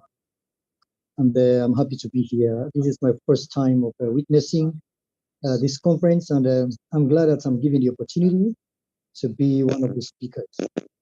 And I want to thank IYDM. Yes, well, as a journalist here in Sierra Leone, I am concerned with all these three areas of cybercrime, cyber security, and also the cyber law. For us journalists here in Sierra Leone, we are grappling with cyber crimes vis-a-vis misinformation, disinformation, and facts checking on the internet. So there's a whole lot of issue for us here as journalists, and so it's good that I'm taking part. I'm having to have a say on this very important topic. Cybercrime, or computer crime as it is known, is the use of a computer as an instrument to further illegal ends. Illegal ends would mean things that people do for their final gain or their personal aggrandizement. And so, yes, such is committed, with fraudulent intent, like trafficking in child pornography and also intellectual property, stealing identities or violating privacy. This has now grown in importance as the computer has become central to commerce, entertainment, and also government. This is not to say that criminals need a computer to commit a crime. No, they do not, because all those fraudulent activities existed before cyber. The word cyber prefix became widespread. Cybercrime, therefore, can only mean an extension of existing criminal behaviors. As criminal infiltrations without computer existed before, cyber-related ones, so cyber was spotted, though in a different fashion, in the 70s to late 80s by an American writer who's called Bruce Sterling, who first used the word cyberpunk, which is a science fiction subgenre characterized through counter-cultural villains trapped in a desensitized high-tech future. So, in the midst of technologies which have graduated ordinary crime committers to the use of computers to carry out their illegal dealings, the activities I mentioned earlier, and then came in handy my penultimate submission, which is cyber law, which deals with the legal aspects of cyberspace, the internet, and computing. Wholesomely, cyber law handles the issue of academic property, contracts, jurisdiction. Can you hear me? Hello, can I go on? Yes, sir. Yes, sir. You're audible. Thank you very much. Okay, sorry. I was just saying that in the midst of technologies which have graduated ordinary crime committers to the use of computers to carry out their illegal dealings in the activities I mentioned earlier, and then came in handy my penultimate submission I just said, which is cyber law, which deals with the legal aspects of cyberspace, i.e. the internet and computing.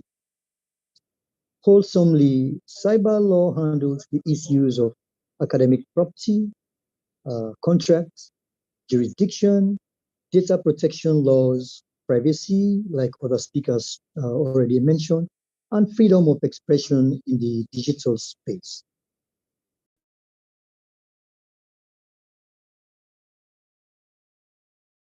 Nonetheless, though, the shoving of paper and pen processes and the ushering in of e-documents made cyber law to recognize popular usages as well. With this recognition, the world is therefore moving fast forward, a paperless kind of future, where we see people, concentrated in doing e-documents and all, like previous speakers mentioned. You can now use the internet or go and do electronic shopping of visas for your tickets and all.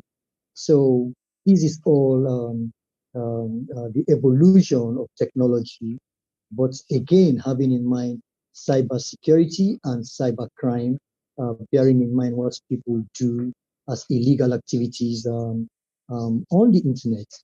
And history has it that the very first cyber law to exist was the Computer Fraud and Abuse Act of 1986.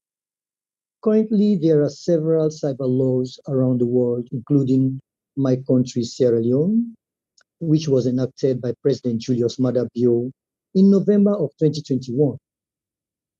The Act provides prevention of the abuse of computers and a timely and effective collection of electronic evidence for investigation and prosecution of cybercrime. The penalties, though, or punishments and regulations vary around the world. to an extent. Cyber law in Sierra Leone is like in India, which is treated in both the Indian Penal Code and in the Information Technology Act. Under common law, not guilty until proved by a competent court of law. I stand to be corrected by Ms. Dinu Asmi from India. Coming to the third and final subtopic, which is cybersecurity, meaning how individuals and organizations reduce the risk of cyber attack. Cybersecurity's core function is to protect the devices we use, such as our smartphones, laptop tablets, and computers, and the services we access, both online and at work, from theft or damage. Have countries actually, that's the question I'm going to leave with you, Ms. Snow, have countries actually actualized the full function of cybersecurity? Is the question I will leave here on this podium, or perhaps other speakers here in some other forum or elsewhere to have answers for. We know that the United States in 2020 ranked as the first in the Global Cybersecurity Index, which is the GCI, with a score of 100 points, 100% index or 100 points index. And so, yes, it is very important, like some speakers have said, I truly believe in the power of choice when it comes to the cyberspace usage. And I also believe that we as humans should adjust, like one person just mentioned, human adjustments, not only asking about Wi-Fi codes wherever we go, but we should also be mindful, like the lady in Zimbabwe rightly mentioned, that cyber crimes are placed and based, and that they are everywhere, they can be felt everywhere and anywhere. And so, definitely we need to know that cybercrime does exist, and cybercrimes do things that people cannot understand themselves. And so, to leave you all here, I know that cybercrime is real, but the security is also very paramount, calling on the world to strengthen cybersecurity. You don't know who's next. Maybe my country, Sierra Leone, or India, will be like, because we know that sources prove that India last year or thereabout in 2022 had over 40,000 cyber crimes. So we are calling on the governments around the world, including mine in Sierra Leone, the United Nations, to strengthen cybersecurity and to also protect data that are put online in our computers that people just hack through our devices that we use, like the laptop computers and smartphones, so that the world can be a safer and better place for everyone. So I thank you all very much, and it's my pleasure being here for the very first time on this very important conference. And I hope that we really can see and meet again and talk about cybersecurity. In fact, we continue to talk about cybersecurity because it is as important as anyone could ever remember or imagine. So thank you very much for the opportunity accorded me. And I should also say that we are live here on SLBC TV in the southern part of Sierra Leone. We are being viewed all around the world, and it's my pleasure being here. Thank you very much. Thanks to IYDM for this opportunity, and I hope it will continue. We will not only stop here until we attain everything that has to be done to combat cybersecurity and cybercrimes through cybersecurity and implementing the laws. I thank you very much. Thank you very much, sir. And with this, I call upon the next speaker, Ambassador Safal. Are you there, sir?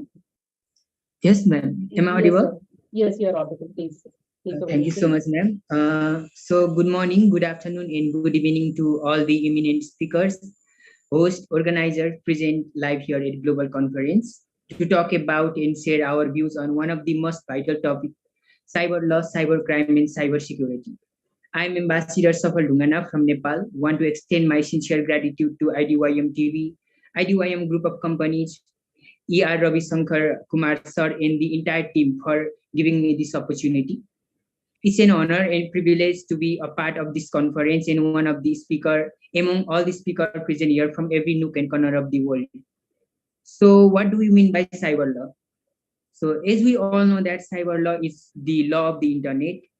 It is a lawful infrastructure that deals with cyber crimes. It provides legal protection to the individual who are using the internet as well as running an online business.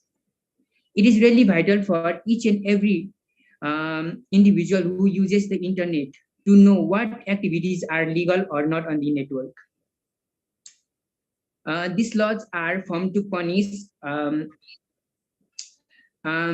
So these laws are especially formed to punish the folks who carry out any illegal activities such as online harassment, email frauds, social media frauds, banking frauds, data theft, identity theft, attacking another person or website, hacking, and other illegal activities. There are plethora of frauds and scammer present on the internet. So to be safe from this type of frauds and scammer, cyber laws offer several ways to protect individuals and prevent any crimes that occur online. Digital signatures, e-filing of document with government departments and agencies is possible due to cyber law.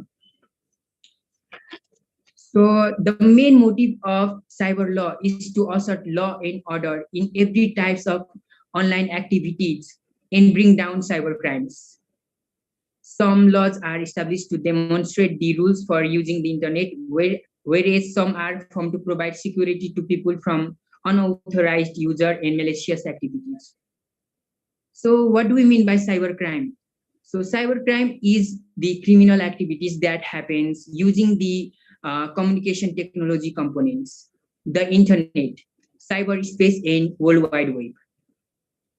Cyber criminals often steal data to benefit financially, cause financial loss, damage someone's reputation, achieve military objectives, and generate religious and political beliefs. Whereas some don't even need a like aim, and they might hack for fun or normally to display their skill. If any person fracture a cyber law, the action would be taken against that individual on the basis of the type of cyber law he or she broke. Is hacking, cybercrime, data breaches come to a new height. Companies are highly depending on cybersecurity experts to recognize possible threats and preserve valuable data. I personally believe that it is necessary to punish this type of criminals, as most of the criminals cross the limit which cannot be taken as normal crime. Thank you for having me. Thank you. Yeah, thank you very much. For this if we have very cute and young speakers with us, Prince, Pagitapalli, and Jason. So Prince and Jason, please just take over the stage. We are waiting to listen from you. Prince, are you there? Yeah. Please take over.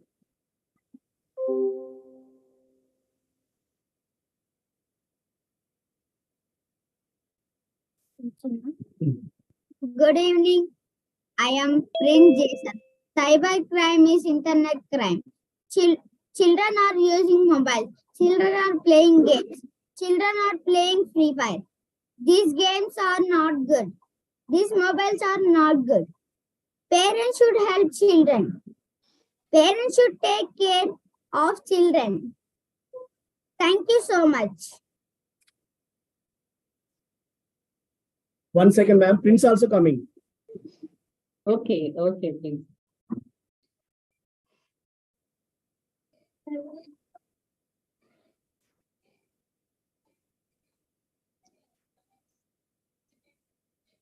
Greetings all, I'm Prince Pagitapalli.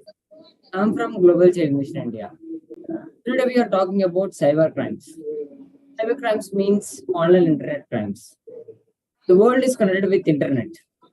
So good things are there, bad things are there. Bad things: cyber gundas, cyber frauds, cyber attacks, cyber viruses, cyber cheatings. Parents should help children. Children taken, parents help. Don't reveal your passwords. Don't reveal your OTPs. Take care of yourself. Thank you. Thank you so much. Thank you so much. And with this, I call upon the next speaker, Dr. Revati Rautrao Ramarao, ma'am. Good evening, good morning, good afternoon to one and all present here. Am I audible, ma'am? Yes, ma'am, you're audible. So I'm Dr. Revati Ramrao Rautra, Assistant Professor, Singagar Institute of Business Administration and Research, Pune. The topic of discussion is cyber law, cybercrime, and cybersecurity. As we know, the world is becoming more and more digitally sophisticated, and so are the crimes in today's technologically advanced environment. And the internet was initially created in an unregulated manner as a tool for sharing the information and conducting some research also. So with the development of e-business, e-commerce, e-governance, e-procurement, among the others, it became more transactional over the time. And cyber laws address every legal issues related on online crime. So the demand for the cyber law and their implementation has accelerated among with the growth of the internet users. So the fast growing internet has its own advantage as well as the disadvantages that is also mentioned by sir. So cyber law has emerged as a result of the widespread use of computers and the internet. And nowadays, access to the internet and a computer are both very common and necessary for the modern life. There are currently 250 billion people connected to the web around the world as a result of enhanced capabilities in smartphones, tablets, laptops, and there are many other devices.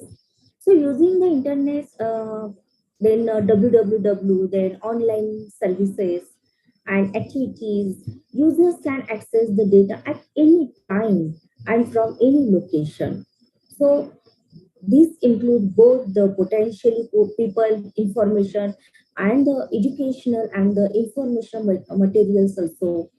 So the five most cyber attack industries that are the healthcare, manufacturing, financial services, government, and the transportation.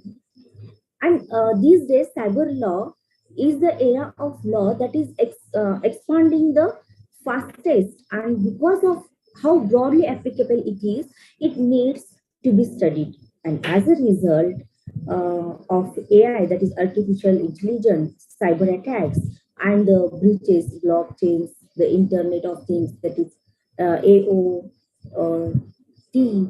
So these are also discussed. So in simple way, we can say that cybercrime is unlawful acts wherein the computer is either a tool or a target or both. So cyber crimes can involve criminal activities that are traditional in nature and as theft, fraud, uh, defamation, and the mischief, all of which are subject to the Indian Penal Code. So here the cybercrimes family of offenses, cybercrimes can be categorized into three by law enforcement. So these three categories are known as offenses, whereas the computer is used as a target, an instrument, or a repository of evidence. So as the conclusion is cyber law as a discipline evolving from mere e-commerce enabling mode to a firefighting mode to fight cybersecurity breaches and attacks. So many countries are giving the center stage attention to cyber laws and not just updating their cyber laws, but are coming up with the new cyber legal frameworks. So it is the time for transformational leapfrogging. So, however, if you were to write a book on cyber law today, I think we must could fill in only 5 to 6 pages. And a lot of work needs to happen in the niche area as time passes by. So thank you for inviting me. Thank you, Dr. Anjana, Ravi sir. Thank you. Thank you, Dr. Vidnam. It was really great listening to you. Yes, of course, as you were telling, yes, the companies which are working in the area of where they are using all this technology and all, they're spending a lot on updating the technologies, but many of them are not actually spending on the security side. Because if you want the security softwares and all that are actually sometimes very costly also, and there are a lot of technicalities involved in that. So there are companies who keep on updating themselves, but they don't update the security software. So that is equally important. Okay, thank you, ma'am. Thank you for joining with us. And with this, I call upon the next speaker, Dr. Vijay Carolyn, ma'am. Yes, ma'am. Good evening. Yeah, good evening, ma'am. Good morning, good afternoon, good evening. I'm Dr. Carolyn from India, Professor, Counseling Psychologist, Chairman, the Life Foundation, Managing Director of Vishwa Humanity United International Royal Council, and MD of CATV.net, a web channel. Today, our topic is cybercrime, cyber law, and prevention of cybercrimes. As we are moving ahead with the use of technology in modern era, as we are much depending on technology in our day-to-day activities. Without using of computer, tab, laptop, mobile, we are unable to complete our task. So we are much focusing on technology, using technology widely. As we are using the technology, especially the computer system, networks, we are using it. So naturally, the anti-social activities arise. That is said to be the cybercrime, mainly targeting the computer network. They're using the computer and its system, and there are certain loopholes, risk. These people know very well they're taking advantage of the loopholes, and they're accessing the computer network, and they're conducting many illegal activities which damaging the lives of human. And we know the economic conditions of the nation also getting declined because of the cyber crimes. And many of the organizational status, individual lives are in great risk. There is good example of Marriott Hotel that because of the cybercrime, it has badly affected. They have stolen the email, contact numbers, and other addresses of the customers. That has a great impact, and immediately they have taken up the security and seen that is stopped immediately. So there are certain risks in the lives of the people, especially because of the cyber crimes. If you see the individual cyber crime, phishing, spam, cyber stalking is high, and also organizational cyber crime, if you observe, that is mainly affecting the malware. And there is a property cyber crime where mainly focus on the credit cards and intellectual property rights. And if you see the organizational cyber crimes, mainly affecting the organization and stealing the data, the hidden data, the important data of the organization. If you see the society cybercrime mainly based on the cyber terrorism, the entire nation will be in risk. And cyberbullying, especially we have to focus the youth, the younger generation falling prey to the cyberbullying, and we have to educate and bring a lot of awareness how to use the computer network safely. So certain awareness programs and educational activities are very important, especially for the younger generation, as they're falling prey to the cybercrime, apart from the organization and society. And if you observe that there is online trading, especially of the drug trafficking like cocaine, heroin, so they're mainly doing on dark web. So there are many cyber crimes. If we notice that we get spam calls and also certain illegal messages, harmful messages will be carried to us, and we have to be very careful. And sometimes they uh, to get the stolen data, we have to pay a lot of amount to the people who commit these crimes.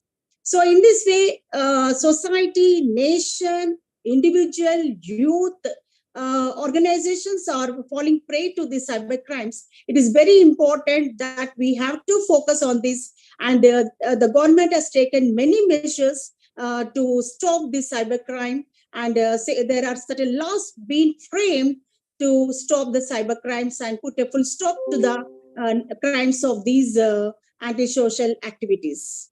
So especially we have to know how to use the computer system properly, and we have to see that we install antivirus and check our system regularly, and we have to see that we do not open the email attachments which harm our system and corrupt our computer network.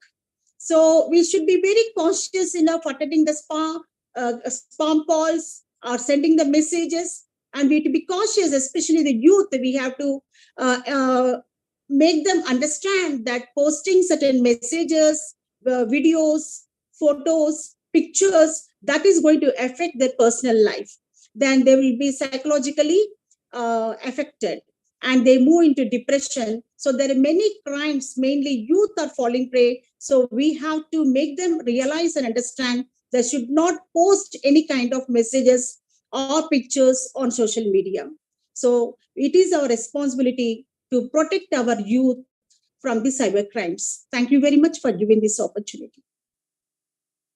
Yes, ma'am. Thank you very much. And yes, I said to you, actually, we have to be aware of what all we are sharing on the social media, because it is only due to that. We just share our pictures, we share our information to the others, and especially when we're using our credit card, debit cards, and all that, we are using everywhere. We are linking our PAN card, Aadhaar card, and all those.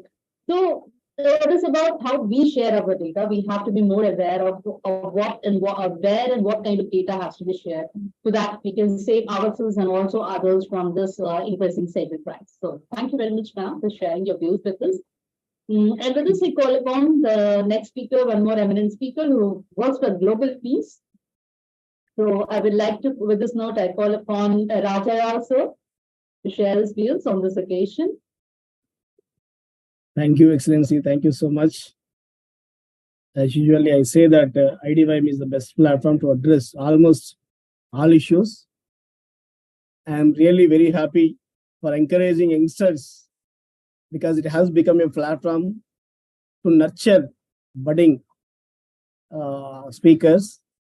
Really, I feel very happy because you are bringing some experts, you are encouraging even kids. So from that level to this level, you are doing utmost job, IDYM. Really, kudos to all your efforts, and kudos to your continuous journey, because for the last 3 years, we have been witnessing a number of programs, beautiful programs with different topics, different subjects, and bringing almost speakers from almost all countries. That's a fantastic job. So today, really, it's a burning issue, current issue, which has to be addressed, because we are surrounded by internet. You believe it or not, if we go to some shop or if you go to market, wherever you go, just you need internet. If you cannot get the internet for a few minutes, your work will be, then we don't know what would happen to your work. So, because dependency on internet, what I'm trying to say is dependency on internet. So everything is on internet. Even we are not carrying money, change. For everything we are paying through mobile phone pays, Google pays, everything.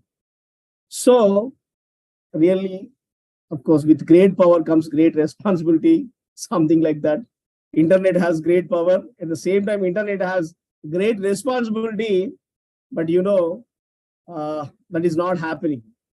Because if you see every day a newspaper, at least we see one cyber crime. Even there are many people who are unable to complain to police because they think that it is their mistake. Some educated people will come and they give complaint and see to publish in a news so that we are seeing. But there are unnoticed or uncomplained incidents. Many incidents are there because we are surrounded by internet. It is an online world, global world. So there is huge good, abundant prosperity is there in online, on internet, because we cannot imagine our lives without internet. Because still I remember in 2006, 1 GB internet, that's a Reliance, 1 GB internet, it costs 90 plus rupees, 90 rupees approximately. We maximum we use 100 MB can be used out of 1 month, 100 MB can be used out of 1 GB. Today, every day 1.5 GB, every day 1.5 GB. So per month we'll get 45 GB. Sometimes we are unable to run our day with this 1.5 GB. So we are going for top up 15 plus GB. So we have completely depended on this internet. So we cannot imagine our lives without internet. Even kids, they have got summer vacation. Now they are preparing for this cyber crime. They have their real experiences. What are the games they are playing? How they are getting affected? Really, without the presence of parents, if kids are given mobile phones, certainly their psychological well-being will be tarnished. So that would happen. So anyway, I'm not going to talk about the smaller things, but I'm going to talk about the things that are changing the lives of the globe.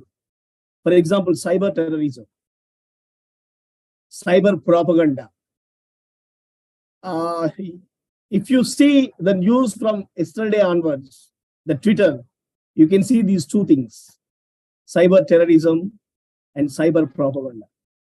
So what is happening is everything is a narrative. Everything is a propaganda for a reason.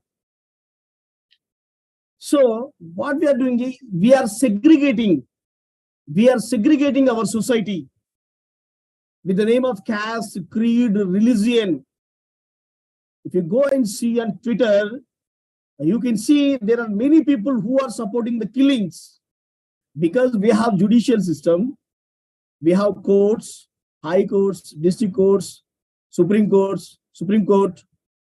So we have the system. Even when we have system, people started adoring such type of killings. I'm not talking political things here, but the propaganda, but cyber terrorism that is happening on social media.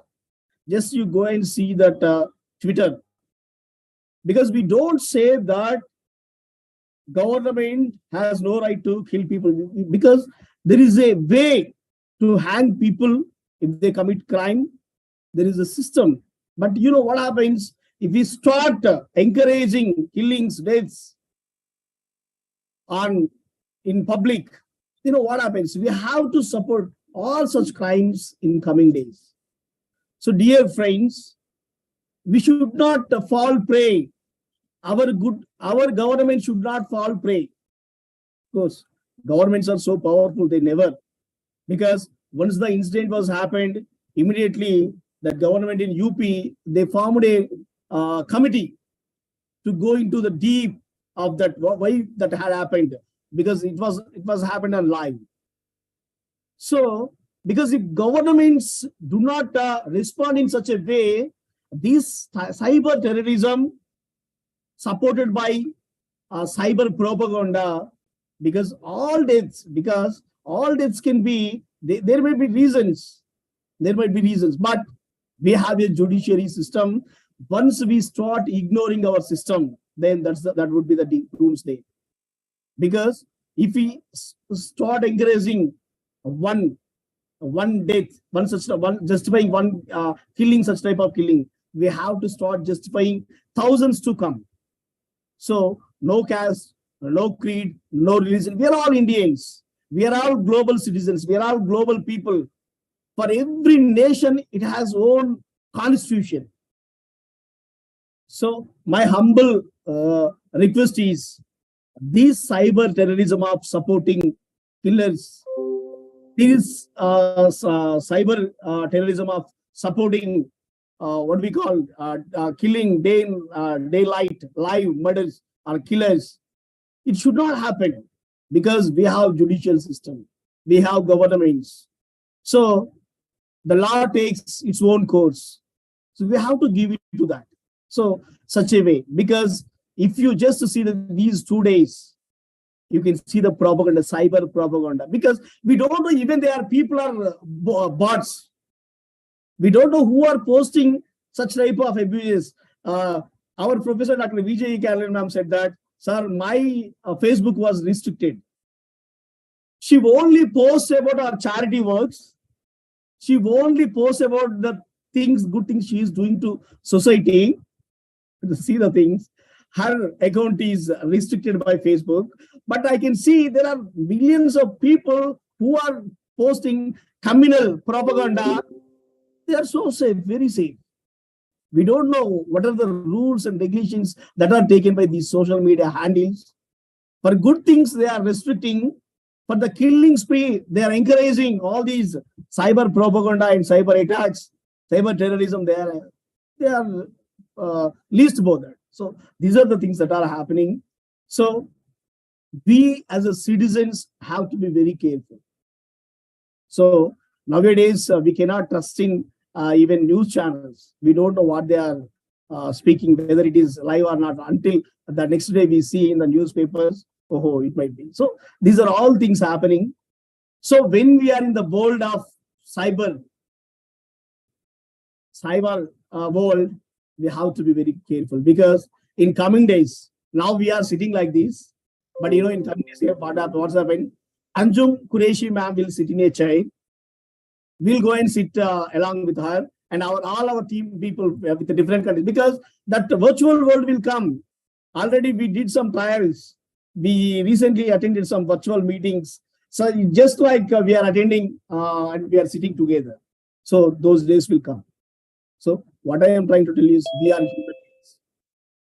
We are human beings. Of course, the world is being ruled by the internet, but still we are the one who created internet. So we should not be in the hands of internet. Internet, even though it is powerful, it has to be in our hands. So we should not be governed by these cyber crimes, cyber bullying, cyber phishing, right? We have to rule them.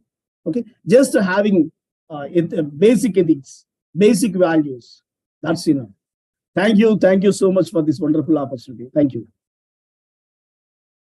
Thank you very much, sir. Yes, it was really great listening to you. And like you were talking about the cyber propaganda, cyber terrorism, and cyber attack. So it is, yes, everyone has to be aware of it, and we have to speak about it. And yes, we have created the internet, so we should know how to handle it, and we should not allow internet to handle it. So that's a very great thought. And for those, like I can see you, yes, Joshua, sir. Joshua, sir. Yeah, please. Can you take us next? Sir, unmute yourself, sir. Unmute yourself.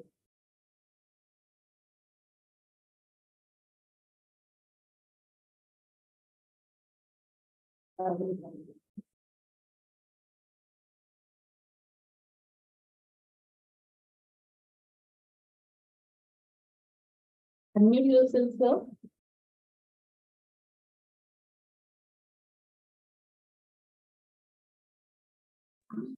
Hello?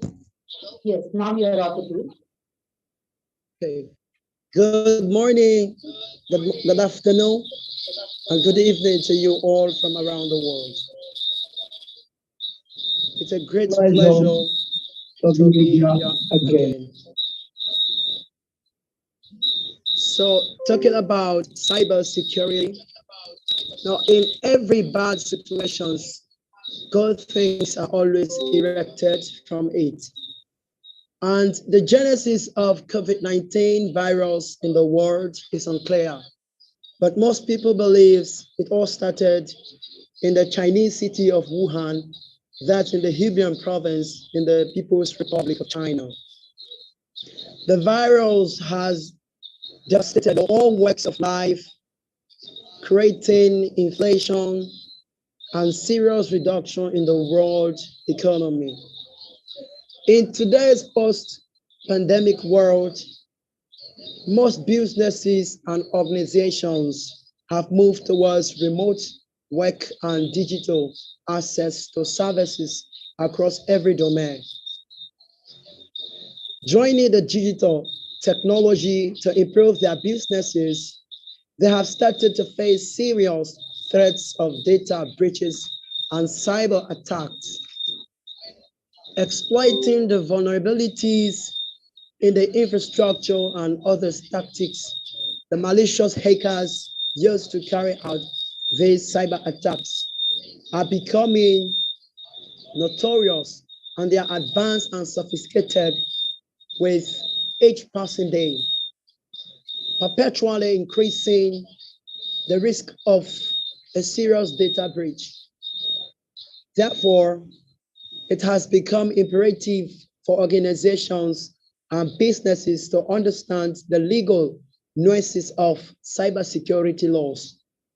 With limited knowledge of cybersecurity standards, different businesses and organizations might end up with a cybersecurity infrastructure that doesn't comply with national laws. This should encourage business owners to get familiar with the key cybersecurity laws, which cover requirements under national laws. Now we're talking about cyber law. Cyber laws, more commonly known as internet laws, are laws that are related to legal informatics regulations, the digital distribution of information, e-commerce, software, and information security. It usually covers many related areas, such as usage and access to the internet, freedom of speech, and privacy. Also, it refers to the legal issues related to the use of communications technology, particularly cyberspace, that is the internet. And just as Mr. Sariba Samora was speaking, making references to the cybersecurity law, which was enacted by the President of the Republic of Sierra Leone in November 2021. And Sierra Leone also is governed and covered by cybersecurity law. And the Parliament enacted it in 2021. And the Act provides prevention on the abusive use of computers and a timely and effective collection of electronics evidence for investigation and prosecution of cyber crime. Now let's look at cyber crime. It's a crime involving a computer or computer network. The computer may have been used in committing the crime, or it may be the target. So cyber crime may harm someone's security or even the finances. Now, why cyber crime law? This is necessary in every nation. Many security and privacy issues arise with the use of the internet, especially negatively. Ingenious criminals have been known to use advanced strategy to carry out unauthorized activities and potential fraud. Therefore, the need to protect against them is substantial, and the most effective method of doing so is to enforce a cybersecurity policy. These policies and laws are made to protect individuals and businesses online by holding these criminals accountable for their malicious actions and sentencing them to appropriate punishment as decided by the national government. That's according to the national cybersecurity law, Sierra Leone to be precise. Now, what are the rules of cybersecurity laws in cybersecurity? Now, cyber laws are integral to the use of the internet and serve a variety of purposes, from becoming victims of cyber crimes, while others are made to regulate the use of the internet, to the use of internet and computer in general. Now, we may look at three primary areas that cover cyber law. Number one is fraud. You know, lots of people have fallen victim to internet frauds for over the past years. So the government needs to enact rigid cyber security laws to protect users from falling victim to online fraud. So these laws are also to be declared national, and criminals criminals who are engaged in such must face the full force of the law provided by the Cybersecurity Act, which have been enacted by each government across the globe. Number two, copyright. Cyber laws also prevent copyright infringement and enforce copyright protection. They provide individuals and businesses with the right to protect their creative works and to profit from them. And the number three, the defamation. Cyber laws are also enforced in online defamation cases, which provide individuals and businesses protection against false allegations made online that can be harmful to their repercussions. And I will look at the cybersecurity law. Cybersecurity law comprises active that safeguards information technology with the purpose of forcing companies and organizations to protect their systems and information from cyber attackers using numerous measures. And let us quickly look at several types of international cyber law and cybercrime regulations in India, the United States, and the European Union.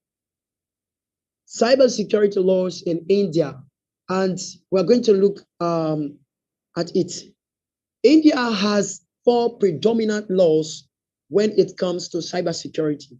Number one, Information Technology Act, which was enacted in 2000. The Information Technology Act was made to safeguard the e-governance, e-banking, and e-commerce sectors. But now its scope has been enhanced to encompass all the latest communication devices. Number two, India Penal Code, or the IPC, which was also enacted in 1980. This Cybercrime Prevention Act has primary relevance to cyber threats concerning identity theft and other sensitive information theft. The number three, the Companies Act of 2013. With the Companies Act enacted back in 2013, the legislature ensured that all the regulatory compliances are covered, including e-industry, cyber forensics, and cybersecurity diligence.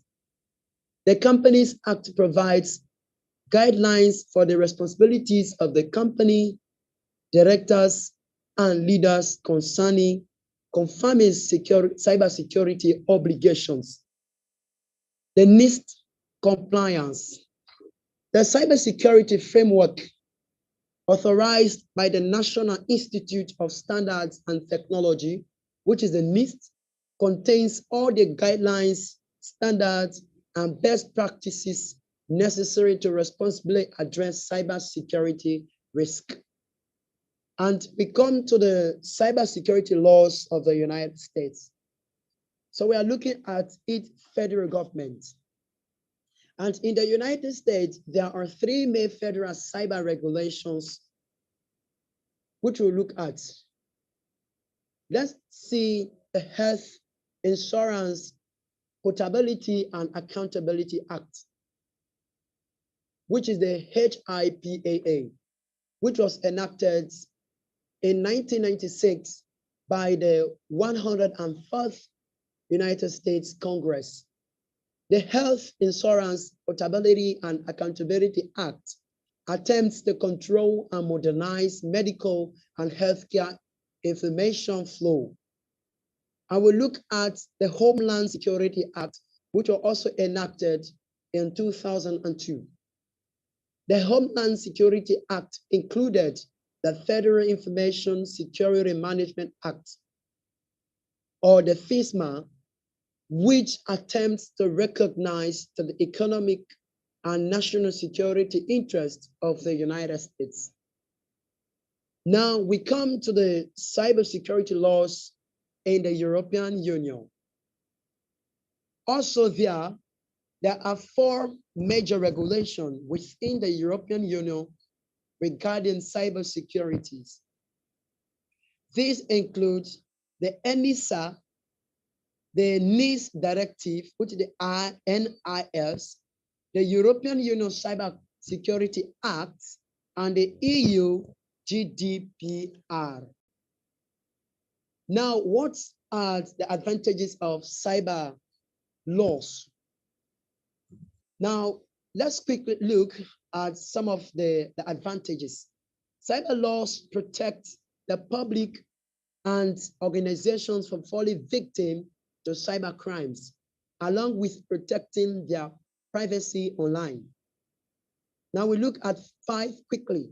1, just like laws that dictate what individuals or entity can and cannot do in a society, cyber laws detect all the actions that take place on the internet and cyber space in general. 2, cybercrime officials constantly monitor online activities so that any illegal activities such as cybercrimes or fraud can be dealt with due diligence, especially for some of the laws which have been enacted. I will make reference to Sierra Leone. So all those that are victims to the cyber security crime will be dealt with appropriately according to the laws that is governing cybersecurity in Sierra Leone. Number 3, like physical transactions, online transactions are also protected under national laws. Number 3, establish laws that can be enforced to punish cyber criminals. So once these laws are being enforced, and one of the advantages is that the government will be able to monitor the use of internet and those that are perpetrating this problem will be brought to book. And lastly, cyber laws help to establish digital governance. So these are some of the advantages of cyber laws and cybersecurity. Once more, I am Joshua Melchizedek Bawo from OCT Sierra Leone. It has been a pleasure to me to be one of the presenters for today's conference, and I'm very happy for this opportunity. Thank you very much.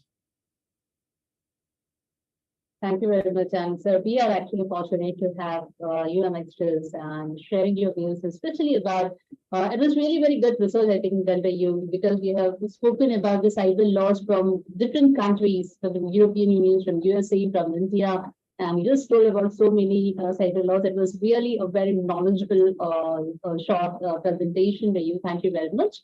And yes, any more speakers who have been left? Yes. Right. Thank you, sir. Any more speakers? I can see some of them. Dr. Emmanuel, are you there? Yes, I am here. Yeah, I've been waiting. Yes, Yeah, we were there for a long time. But yeah, yes, thank you very much. It's my pleasure this evening, this morning, this afternoon. I've learned from my fellow speakers who have already spoken. Unfortunately, you cannot see my video because it's blackout here in Malawi. Blackout is just usual. So I'm not going to talk much about this. I will just comment on cybercrime, cybersecurity, and cyber law. That my fellow friends have talked much on that. Being an activist on human rights, on the rights of women and children, I would like just to comment to say that when we are talking about the technology, it is really very helpful for us, more especially in these modern days, in these modern years. This technology has helped us much in terms of advancement in technology, I mean in economy, advancement in a number of things, in medics and many other things. But looking into it now, I think what we should do as countries, we need to come together and also make an awareness on the cybercrime, on the cyber security and cyber laws, because there are a lot of people out there, more especially in underdeveloped countries, where they don't know much about technology. They don't know much about cybercrime, cyber security, and cyber laws. They are just learning about these issues. So there is need for them to have an awareness. Why? Because if they expose their information, there are some other information that are very private that should not be shared to anyone. So since they do not have much information on this technology, sometimes they share their information, the very important information of their bank account, the very important information of themselves. So once they share that data to other people, there are a lot of people there who are the scammers, those people who are who can easily hack their account. They can do a lot of things with their information. So what I would like to say is that we need to emphasize on awareness on what should be shared and what should not be shared. Because if everything is shared on the internet, then there are other people there who are there not for good ideas, but they are there just to steal money from other people, just to tarnish image of other people and reputation. So this cyber crime and cyber laws and cyber security are really very important to be properly utilized. We have to look more especially in the cyber security, whereby the people who are using the internet, the technology, should be much protected from any harassment, from anything that can be done out there. So they should also know what are the cyber laws, the laws that are governing these technologies. They should also be aware of what are the laws that are there, because sometimes they share everything that is not supposed to be shared, something that can harm other people, something that can damage the reputation of other people, something that can inhumane other people. So all those information. So we have got that responsibility to make an awareness all over the world of what should be shared and what should not be shared. Thank you very much for giving me this opportunity. I'm always very happy because this IDYM, it has been there for the whole world, and it is making sure that the information is reaching even those people living in the remotest area. Thank you very much for giving me such opportunity. Thank you. Thank you very much, sir. Yes, sir, of course, as you said, yes, IDYM, it always concentrates on everything in every part of the world. And as you were saying, sir, yes, we need to emphasize an awareness about what we should share and what we should not share, what we should refrain from sharing from it. So I think by now we have finished all the speakers. Yes, I can't see anyone else. Okay. So thank you very much. Thank you all the speakers, first of all, who shared their views with us. And yes, the meeting was live broadcast from Sierra Leone national TV station, the SLBC city. And I would like to thank Mr. Soriva Tamira sir and also Joshua sir for their efforts in making this event live in Sierra Leone. And of course, we can't end the show without thanking the visionary leader who is working continuously behind the screen. In fact, sometimes 24 by 7 behind the screen. Our founder, Ravi Shankar sir, and the CEO, Devi Lasmi, and CND Zigna Clam. No event of this IDY is possible without their efforts. So thank you one and all associated with this. So thank you once again. Thank you very much.